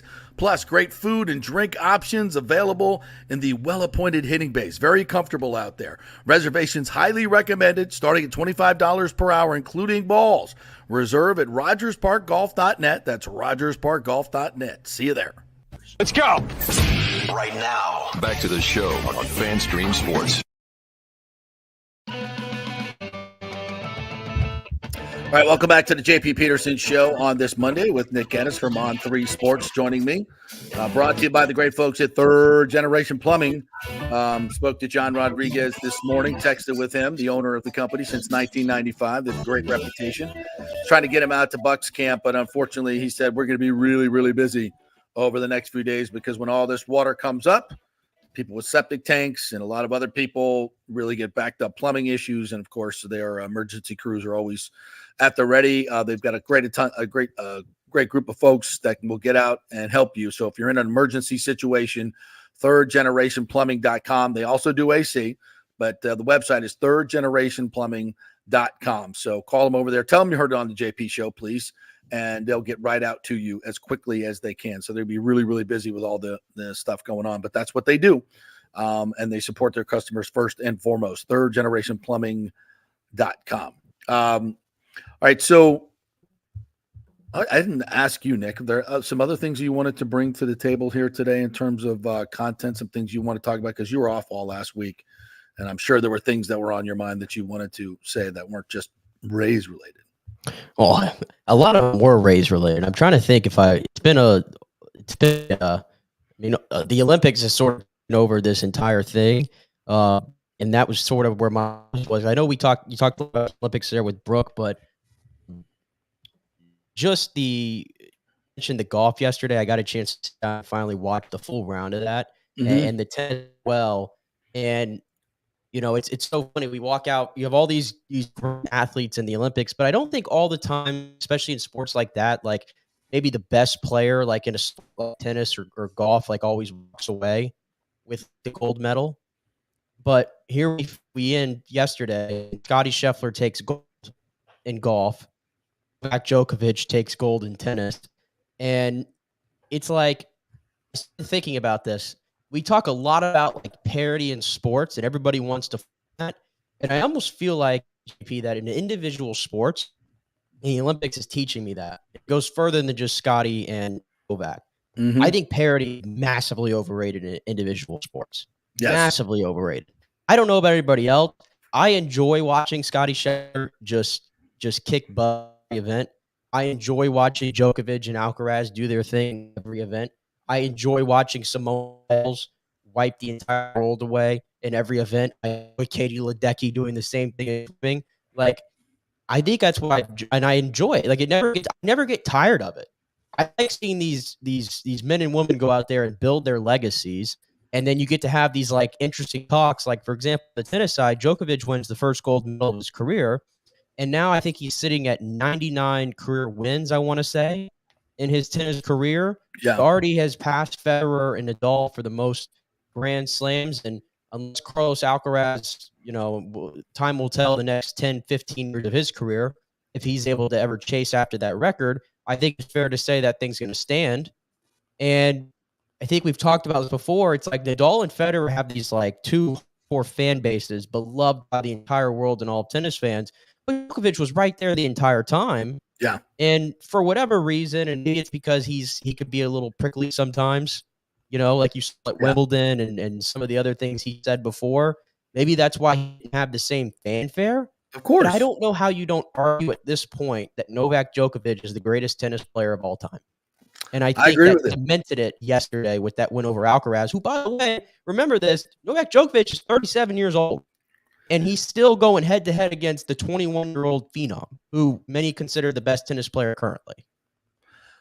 On the clay at Roland Garros, by the way. Yeah. The Alcaraz's backyard. Correct. I mean, are you kidding me? Think about that. 37 years old. And I think this is, the argument will always go on. But you can point to the number of Grand Slams. He's got it by one. The total number of wins. And then this one, I think, puts him over the top. Nadal won a gold, but Federer did not, if I'm not mistaken. Federer did not. I don't think he did. Nadal is the only one to win the Golden Grand Slam of the men that we're talking in terms of Federer and Nadal and Djokovic of the three. So for him to beat Alcaraz at 37 years old to win a gold medal, I think is the kind of the coup de grace. That's the thing that's going to put him over the top when you talk about the GOAT status. Right. Because the numbers matter, especially in tennis. The numbers matter when you're comparing them and their dominance, because all of them had great longevity, right? Everyone, they all, and they were contemporaries as well. And Djokovic, being the younger of the three, I think has all the head-to-head matchups as well, if I'm not mistaken, right? I think so, yeah. Yeah. So it's hard not to argue. You may not like it because you don't like him. I kind of, and there's this, once again, there's a segment of the population that doesn't like him because he didn't take the vaccine, which turned out to be a pretty smart thing to do. So there's always going to be that. Same way with Aaron Rodgers.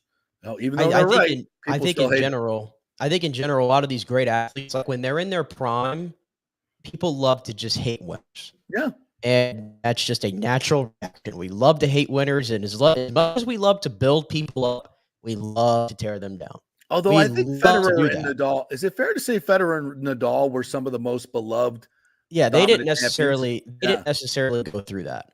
But a lot of athletes, but I take it even further. It's like enjoy, and this goes through the whole summer of go back to a few weeks ago when we were watching soccer and we're Lionel Messi still being able to deliver at his age, 37 years old, right, and win a Copa America and even winning the World Cup at 35. Like that stuff is hard to do at any age, right? Especially when you have the miles on his leg like that. Djokovic being able to do what he did, go to Tiger doing what he did in 2019 at the Masters. And if you've been watching the U.S. men's basketball team, there's no question about it. The alpha on a team full of alphas is LeBron James at 40 years old. Yeah. He's running the show. Yeah. It's like eventually I think there starts to be a turn there.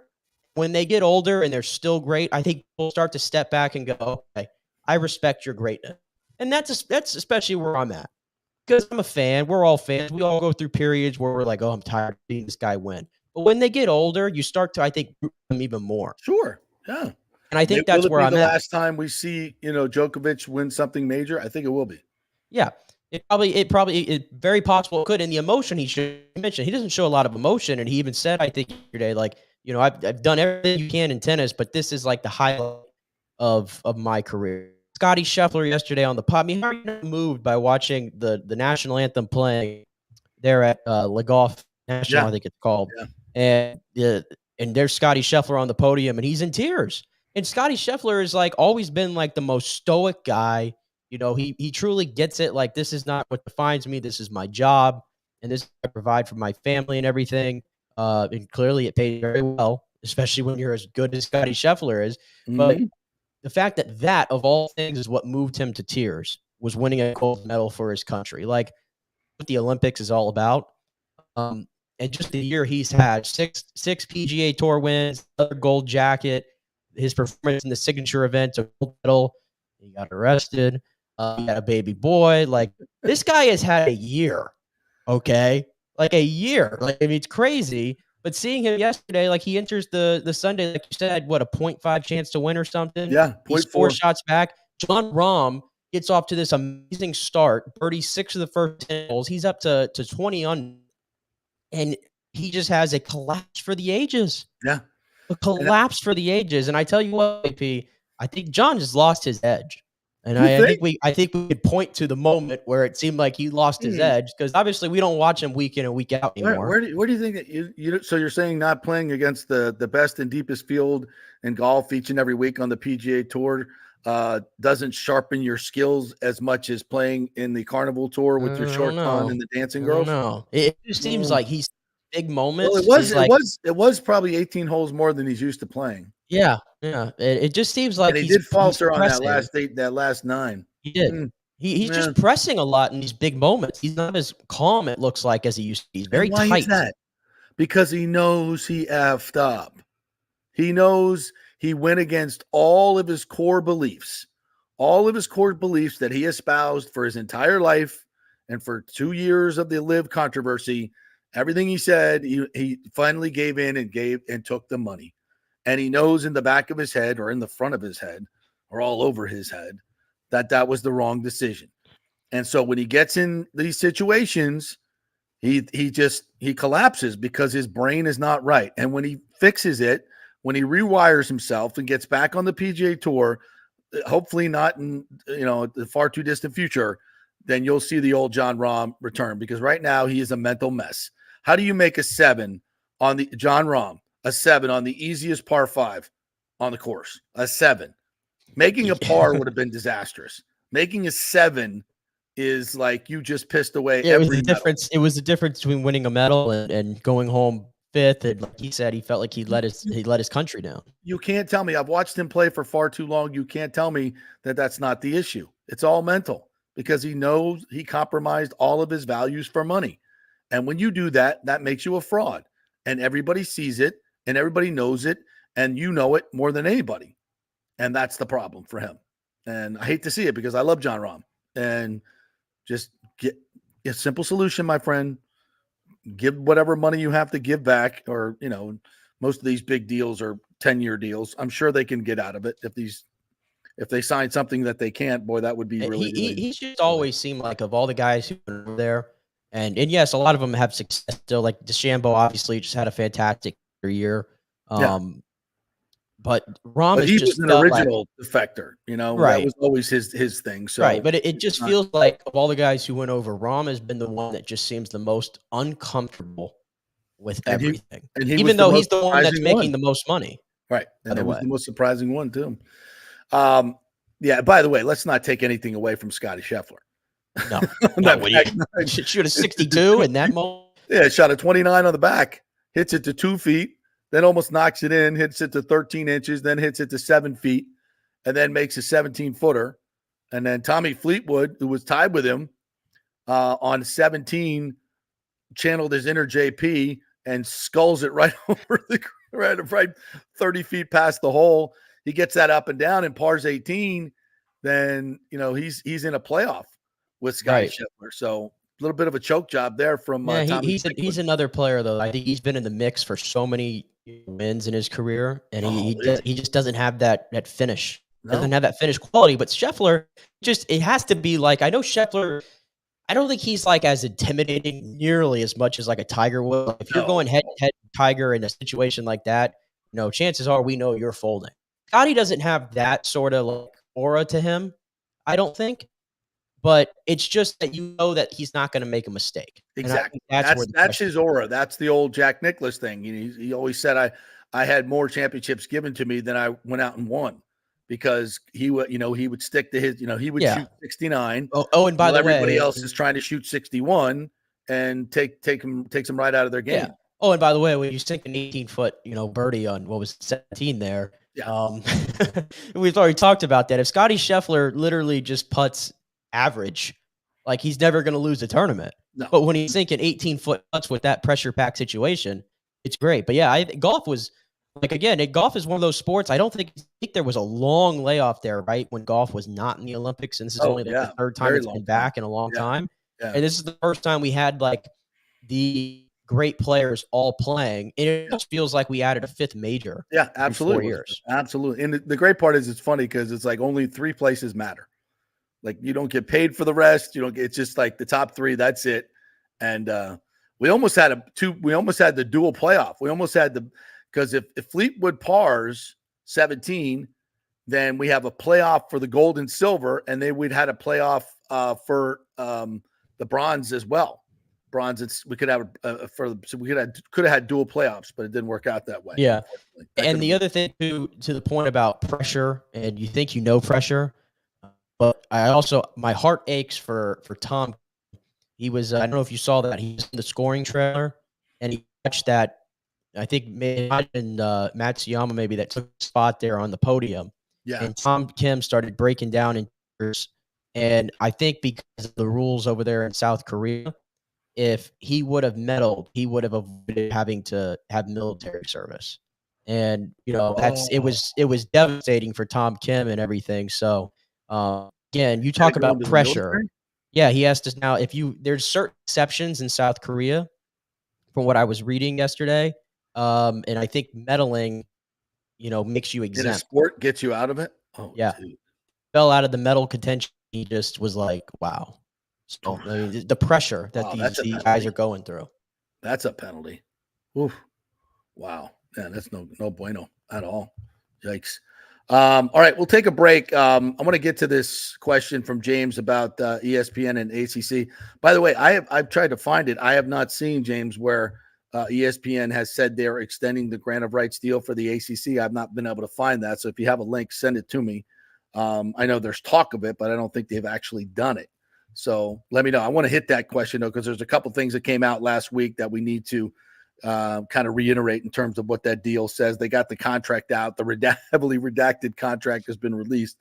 And there are some things we can glean from that, at least the attorneys who know what they're saying. So we'll do that. And I also want to get to there's some news on the boxing controversy at the Olympics that just came out. So I want to hit that as well. We are brought to you by the great folks at Extravaganza Productions. If you have an event coming up, whether it's a birthday party or a charity event you've been doing for years, you want to spice it up a little, do something creative, well, go meet with the folks at Extravaganza Productions. They have great creative folks out there. They have a huge warehouse of props that you could probably use, including like a really cool Game of Thrones throne that you could use at your party. Go check it out. It's really cool. It's Extravaganza Productions. Go to their website, extravaganzaproductions.com. Just contact them through there. Tell them JP sent you. Get a free creative meeting so you can find out what it's going to cost, what they can do for you. It's all free. So do it. Extravaganza Productions, best in the business. And we appreciate them being a sponsor. Back in 3. Stay with us.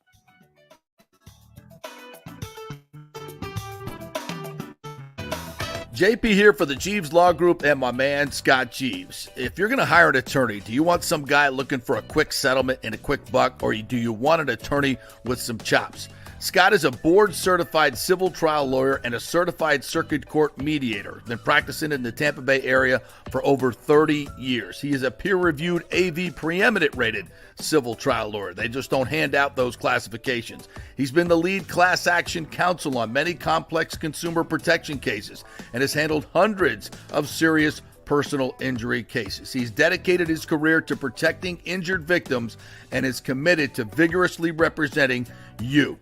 We're local, we're trusted, and we get results. Personal injury and personal attention. Call for a free case evaluation. That's 888-9-JEEVES. That's 888-9-JEEVES. The Jeeves Law Group. Getting old is inevitable, but feeling and looking old is avoidable. If you're feeling run down, your workout sucks, or your sexual libido is not what it used to be, check out Bay Area Modern Medical Center. That happened to me a few years ago, and I found out I had the testosterone level of a second-grade girl. That's not good. Our food, environment, and stress can cause your T levels to drop. Bay Area Modern Medical Center can help, and they are different. They offer customized hormone replacement for both men and women. Christopher Lugo and his medical staff can help you restore your energy, your sex drive, and your feelings of well-being. It was a total game changer for me. I have way more energy, lost 30 pounds, and I'm performing better in all areas of my life. Nobody wants to talk about sexual health, but it's key to a balanced life. We offer discreet treatments with real-world results. So if you're suffering from a lack of interest in sex, ED, or lack of sexual stamina, Dr. Lugo and his staff can help. Take your health care to the next level at Bay Area Modern Medical Center, 844-977-3477 or BAMMC.com.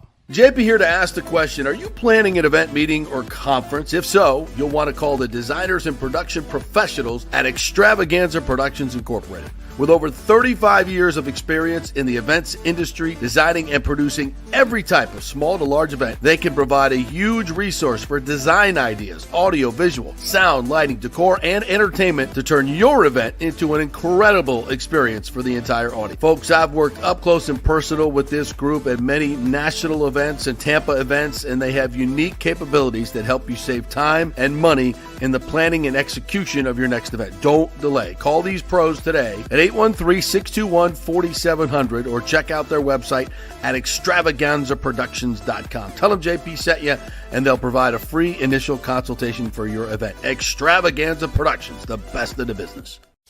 Take your business or nonprofit to the next level with the power of video. Red House Streaming offers complete studio production services at our state-of-the-art facilities. Put our experience and expertise to work for you. From initial concept to final delivery, we'll handle it all and bring your vision to life. As your all-in-one production partner, we offer comprehensive marketing packages that not only showcase your brand, but amplify your reach. Contact Red House Streaming today. Hey, if you love golf and the new Top Tracer virtual golf experiences that have taken the golf world by storm, well, you're going to love the new Top Tracer range at Rogers Park in Tampa. It combines the fun of competing virtually on the world's greatest courses like Pebble Beach or St. Andrews with an outdoor range experience to track your ball, not just hitting it to that net. I love it. They have great brand new spacious covered bays, huge fans blowing down. It's very enjoyable even when it's hot. So grab your golf buddies. Great price, $25 an hour up to $45 at peak times. Balls are included, and you can also play the new short course for just $9. It's all at rogersparkgolf.net. To reserve a bay, go to rogersparkgolf.net. I'll see you there. Let's go. Right now, back to the show on FanStream Sports. Well, I'm going to put this in the category of I never thought I'd ever see it in my lifetime. In life or in sports. But I'm going to tell you something in a few minutes that will shock you. But maybe not, given the world we live in. Welcome back to the JP Peterson Show. Nick Geddes from On3 Sports. JP Peterson here. 40 years in the business of covering sports. And ain't seen nothing like this, my friend. Big thanks to the folks at the Geddes Gordon Real Estate Group. A lot of craziness going on in the real estate world right now, so make some sense of it. If you're looking for a new home or looking to sell your home, which I think a lot of people will be doing in the very near future, get the best price and go with the folks that know what they're doing, are great negotiators, and that's Jane Geddes and the Geddes Gordon Group. Go to GeddesGordonGroup.com, and you can get in touch with them through there and tell them JP sent you for all things real estate. Get some golf tips as well from Jane. How did Jane do at the U.S. Women's Open? I didn't check. You know, did you look it up? I actually did not. I saw that she was there. I forgot that it was this weekend, but I'll look it up. I saw Joanne Carter shot 80 at the ripe old age of 85. How about that? She shot at what? Shot at 80 at the U.S. Open, U.S. Women's Open, and she's Joanne Carter, big mom, and she's 85. Holy. Yeah. I'll never sniff 80. No, that's insane. So, before we get to the FSU thing, this is breaking news. So the IBA, International Boxing Association, just held a press conference at the Paris Olympics to discuss why they suspended or disqualified from the World Championships the Algerian boxer Khalif and the Chinese boxer Lin Yuting in 2023. And this was the IBF's explanation. And by the way, this is a packed press conference full of reporters who just are incredulous about their findings. And he said, both boxers were initially subjected to a chromosomal test by an independent laboratory in Istanbul after the IBA received complaints from coaches and competitors during the 2022 World Boxing Championships, Women's World Boxing Championship. Both boxers were retested in India again during the 2023 Women's World Boxing Championships to clarify and confirm prior results. Both boxers were found to have XY chromosomes. Both boxers were informed of the results of the test in writing. Both boxers were given the opportunity to appeal the findings to the Court of Arbitration for Sport. The IBA offered to pay for the majority of the cost to allow both boxers to appeal. Lin Yu-Ting did not appeal the decision. I repeat, Lin Yu-Ting did not appeal the decision because something's not wrong. Sorry, I had to do it. Amin Khalif appealed the decision and then withdrew the appeal. You know why he withdrew the appeal? Because he knows he's got XY chromosomes. End of discussion. End of discussion. What are we doing? You either are or you are not. And the XY chromosomes confirm it. All right? Simple as that. But it's not that simple. As somebody wrote, and the journalists are just going bananas. Some journalists appear to be arguing with Dr. Philippatos, demanding that he further clarify whether Khalif and Lin were born female. The blood quote. Why you attack me? See if we can hear. Why you attack me?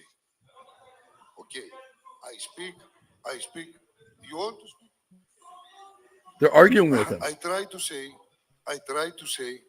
that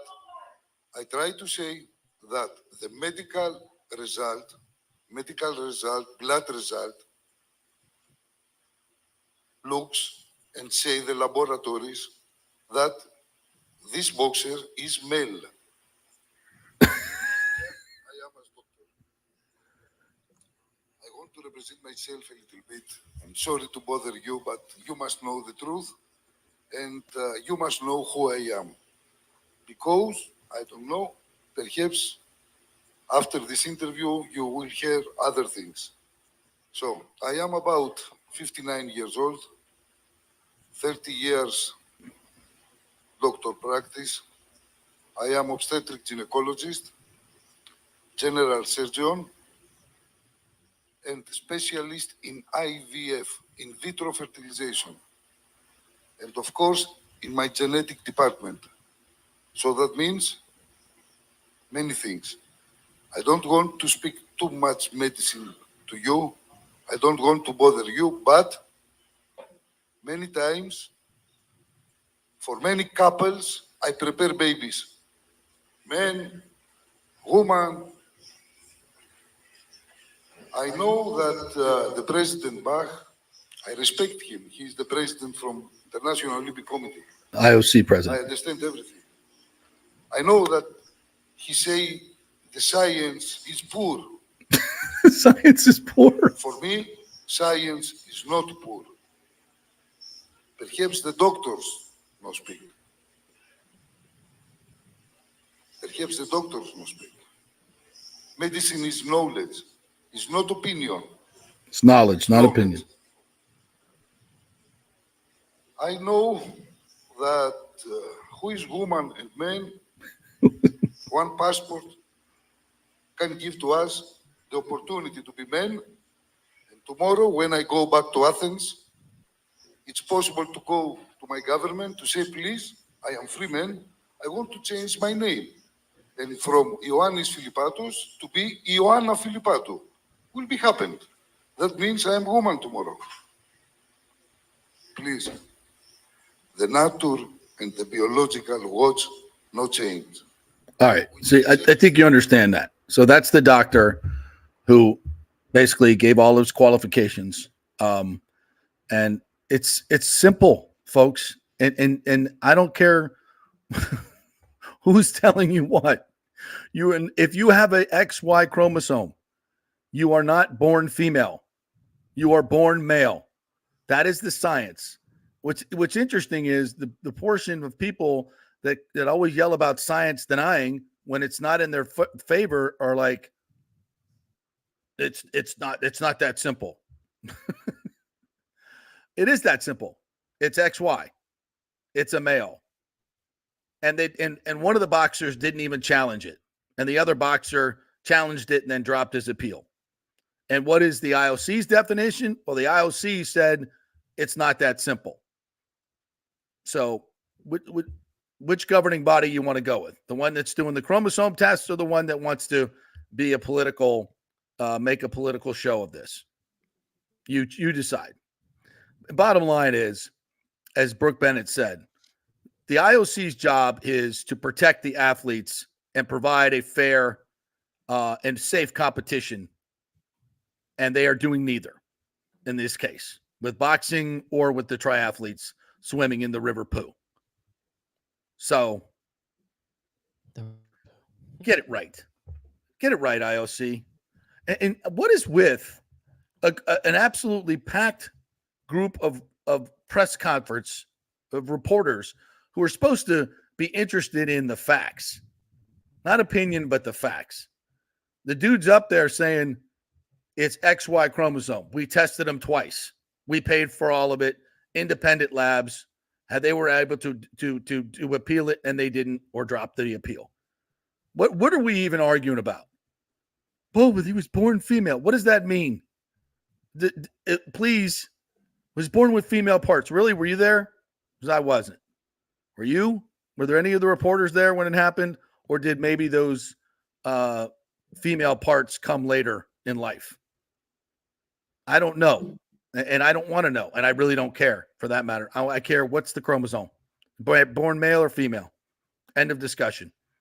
And it just so happens that this particular person, and the Leah Thomas thing is obviously different. Totally different. Because this person, Khalif especially, has competed as a woman and gotten away with this for far too long.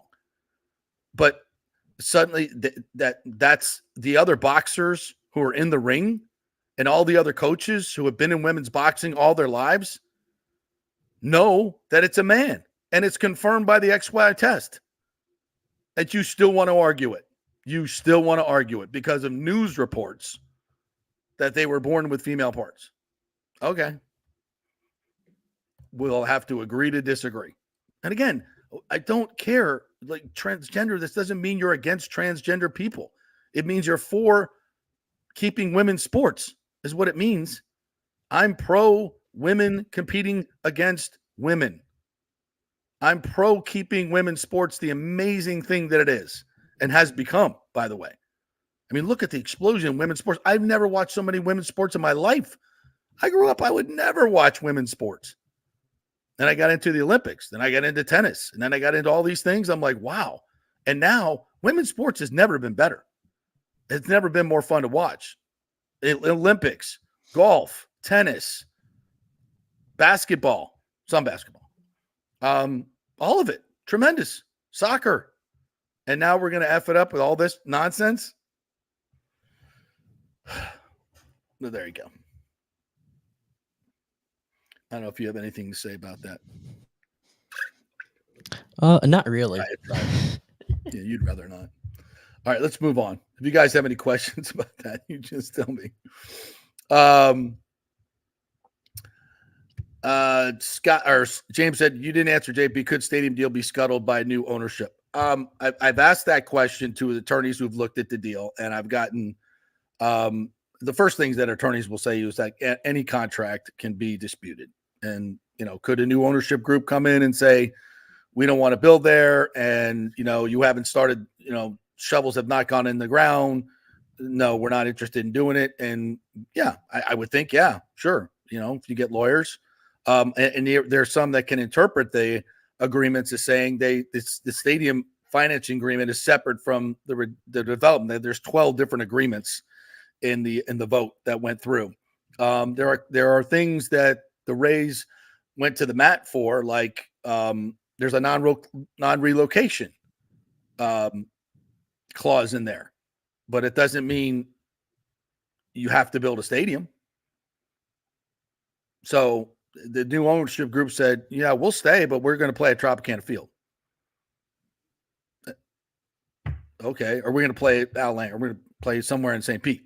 Which St. Pete would be like, well, that's not really what we want. So, all right, forget it. You don't have to build a stadium.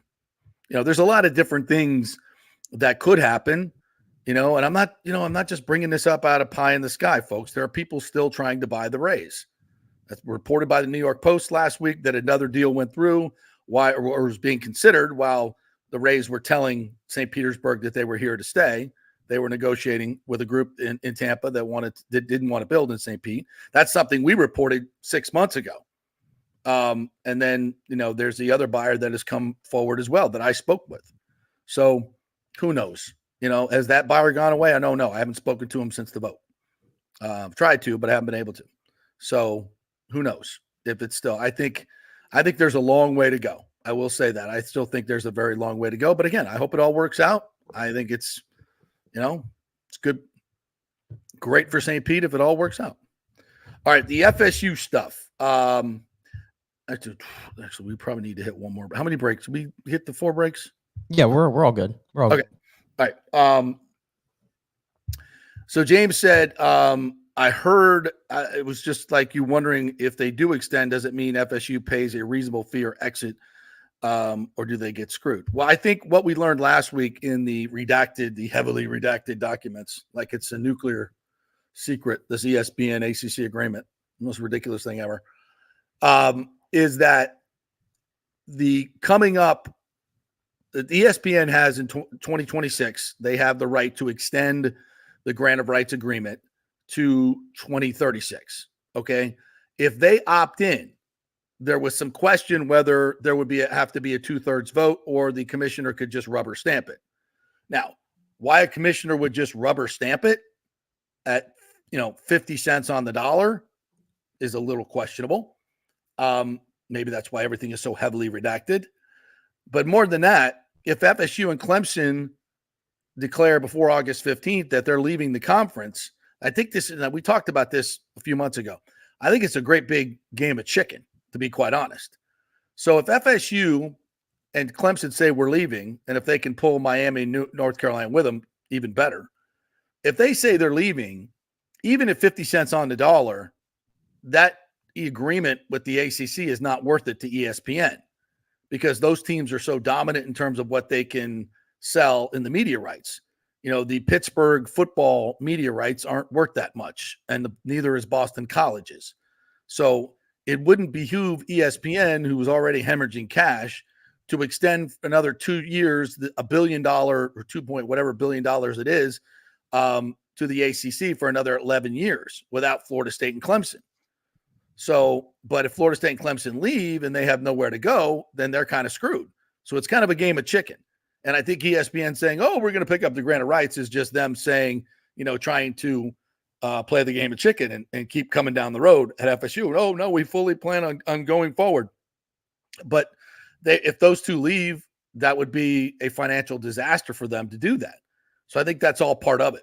And we'll see who wins in this game of chicken. I don't think that's the only thing going on here. There's a lot of other things that can force an agreement. And as we've said for a long time, and Scott Jeeves have said on the show, that there's most likely going to be a settlement of some type. What is that number going to be, and when is it going to happen, basically? And I think Scott is as well, and most of the legal minds feel that Florida State has a strong enough case where they can get out for a reasonable fee, which would be, I would say, between what Maryland paid at $50 million to maybe 120, like somewhere in there, which is money they can make up in 2 years in the new conference. So again, it's very complicated, and there's a lot more to go here. But I think what we learned in this last week is the FSU believes, and I think North Carolina believes, and Clemson believes, and everybody in the ACC, if they're not, on the ESPN take, believes that there's a 2/3 vote needs to be taken to approve an ESPN opting in. So if ESPN opts in, okay, say they do that officially, and before FSU or Clemson even say anything, then there has to be a 2/3 vote. And I don't think you can get to 2/3 yeses for an agreement that's 50, 40 cents on the dollar.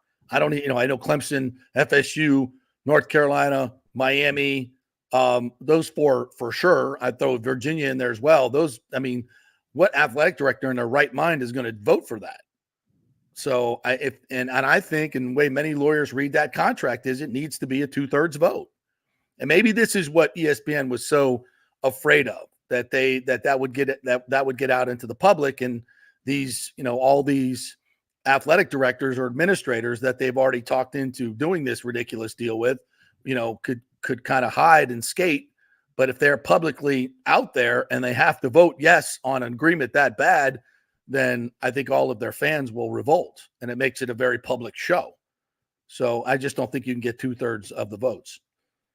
So I think wake me up when the games are starting, please. I got you. I understand. Listen, I don't want to be talking about all this legalese crap either, but we got to know where we're playing if it's going to be competitive. Oh yeah, absolutely. But I do think though, the earliest we're going to get we're probably looking 3-4 years away from at least them getting into a new conference by the time this all plays out. No, I think 26 is definitely maybe earlier. Yeah, I think 20. Look how fast some of these other teams changed conferences and got in. It's been 2 years for Oklahoma and Texas or a year and a half since they announced. Well, yeah, but I'm just mean because of the litigation and where that sort of stands and sort of who you have to go through for that. I think that's why and a lot of people have said August 15th. It's that they're going to, because they want to move this along. I don't think I think they could wait another year. Absolutely, they could, because there's a lot of money at stake, and unless they feel that they have a pretty good shot of getting into the Big Ten, because I think the SEC that boat has sailed. I don't think they wanted to get in there anyway. I shouldn't say that. If that was one of your options, it'd be fine. But I think the Big Ten is it, and the AAU thing that people keep talking about, I think, is ridiculous. So we'll see, but I think it could happen sooner. Again, let's look at the data. What have we seen over the last few months or last few years in realignment? Stuff happens way quicker than we thought it would, right? Yeah, that's true. I'm going to go with that. I did find it fun, the ACC, by the way. So after Katie Ledecky had won the 1500 meter freestyle, the ACC's Twitter account posted a graph, and it said Olympic record, Ledecky bringing home the gold medal. And it said hashtag Olympians here, because she went to Stanford, and Stanford is now in the ACC, and the ACC is out here taking credit for Katie Ledecky. And literally there was literally one of those context things added on the bottom, like a community note. Right. They got community noted because they tried to be slick. The ACC tried to be slick there, right?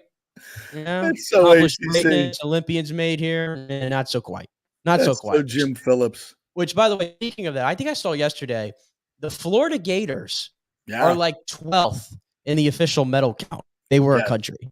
If that's, I don't know what they're doing over in Gale when it comes to Olympians, but now does Ledecky count as a Gator? I don't think she's going to school there, but she's training there. She was training there, so I don't know if she counts towards that, but or maybe she is going. Maybe she enrolled there or something. But I even saw Noah Lyles, he's listed out of Alexandria, Virginia, but he's from Gainesville originally as well. So now, so did Ledecky? She's not even swimming in college anymore. Oh no, she's 27, so no. Yeah, she's not. So she's not. So does she count as a Gator Olympian if she's just training there? Well, the ACC said she was Stanford, so she's certainly not. She's certainly not in the ACC. I think we can. Well, we can make anything. Evidently, according to all the press people in Paris, despite the obvious that she went to Stanford. The ACC, you can claim her, but nobody's believing that. No, the ACC is going to ACC. That much we know. It's funny as a member of the ACC, as a Florida State Seminole, I rip on the ACC all the time, as do all Seminole fans. We're still part of that joke organization, but we can make fun of them as well. Hey, also, you stupid people. I know you'll get into it. We'll get into it on Thursday as it approaches, but guess what? It is game week in the NFL. Don't worry about the nonsense that is the Hall of Fame game. The Bucs are playing this Saturday in Cincinnati. It's 7:00. So first season game. I'm sure we'll find out who's playing and who's not. Probably, yeah. But I'm definitely looking forward to that. There's a lot of good camp battles, especially with the Yaya Diaby injury, which it sounds like the Bucks were able to avoid anything major there. Thank goodness for that one. But it doesn't sound like he's going to be a part of the camp, though. So it sounds like it's all just preparation to get him ready for the season opener. Yeah. I didn't even talk about Bucks or hardly at all today, or if at all. So I was at Saturday's practice. Kalen DeLoach continues to run with the first team, get first team reps when Levante is held out. So, and he's playing really, really well. Got to meet his mom and dad too. You know, they have 3 D1 athletes. One was a national champion. The sister is Kaylin, Taylor, and Jalen. And Jalen is a sprinter. And the Taylor, the girl, is the champion. I said, well, if you line them up and run a 40, who's winning that? And they said Taylor, the girl, will beat Kaylin and Jalen in a 40. I saw Deloach, I guess. You probably saw it. Deloach recorded a couple sacks on Trask, and a lot of people were tweeting it out, and it like broke FSU and UF Twitter. Yeah. When that happened. But I mean, we said maybe it's because we've watched a lot of FSU football that when Deloach was UFA, we were like with the UNDF, we were like, oh, he has a really good chance of making the roster. But it seems like he's right there. Yeah. I mean, the fact that he's running with the ones a little. Yeah, I think he's going to make the team, and great on teams too. Obviously, special teams. He'll be on every special teams play. And with the kickoff now being actually a play, I'm sure he'll be out for both return and coverage. So, yeah, I think he's going to be. I think he's going to make the team, be a valuable part. Great young man. Yeah, he dropped the pick 6 on the last red zone rep. Trask was trash on Saturday. He was terrible. He's got it. He's got a fight on his hand for that number 2 spot with Wolford. So that's going to be part of what Saturday is going to be about. They got to find out who the number 2 quarterback is, because Trask has not been impressive at all. And Wolford's played in this offense before, so he's got an upper from there. It's just probably a different dynamic for Trask. And last year he was sharp in camp.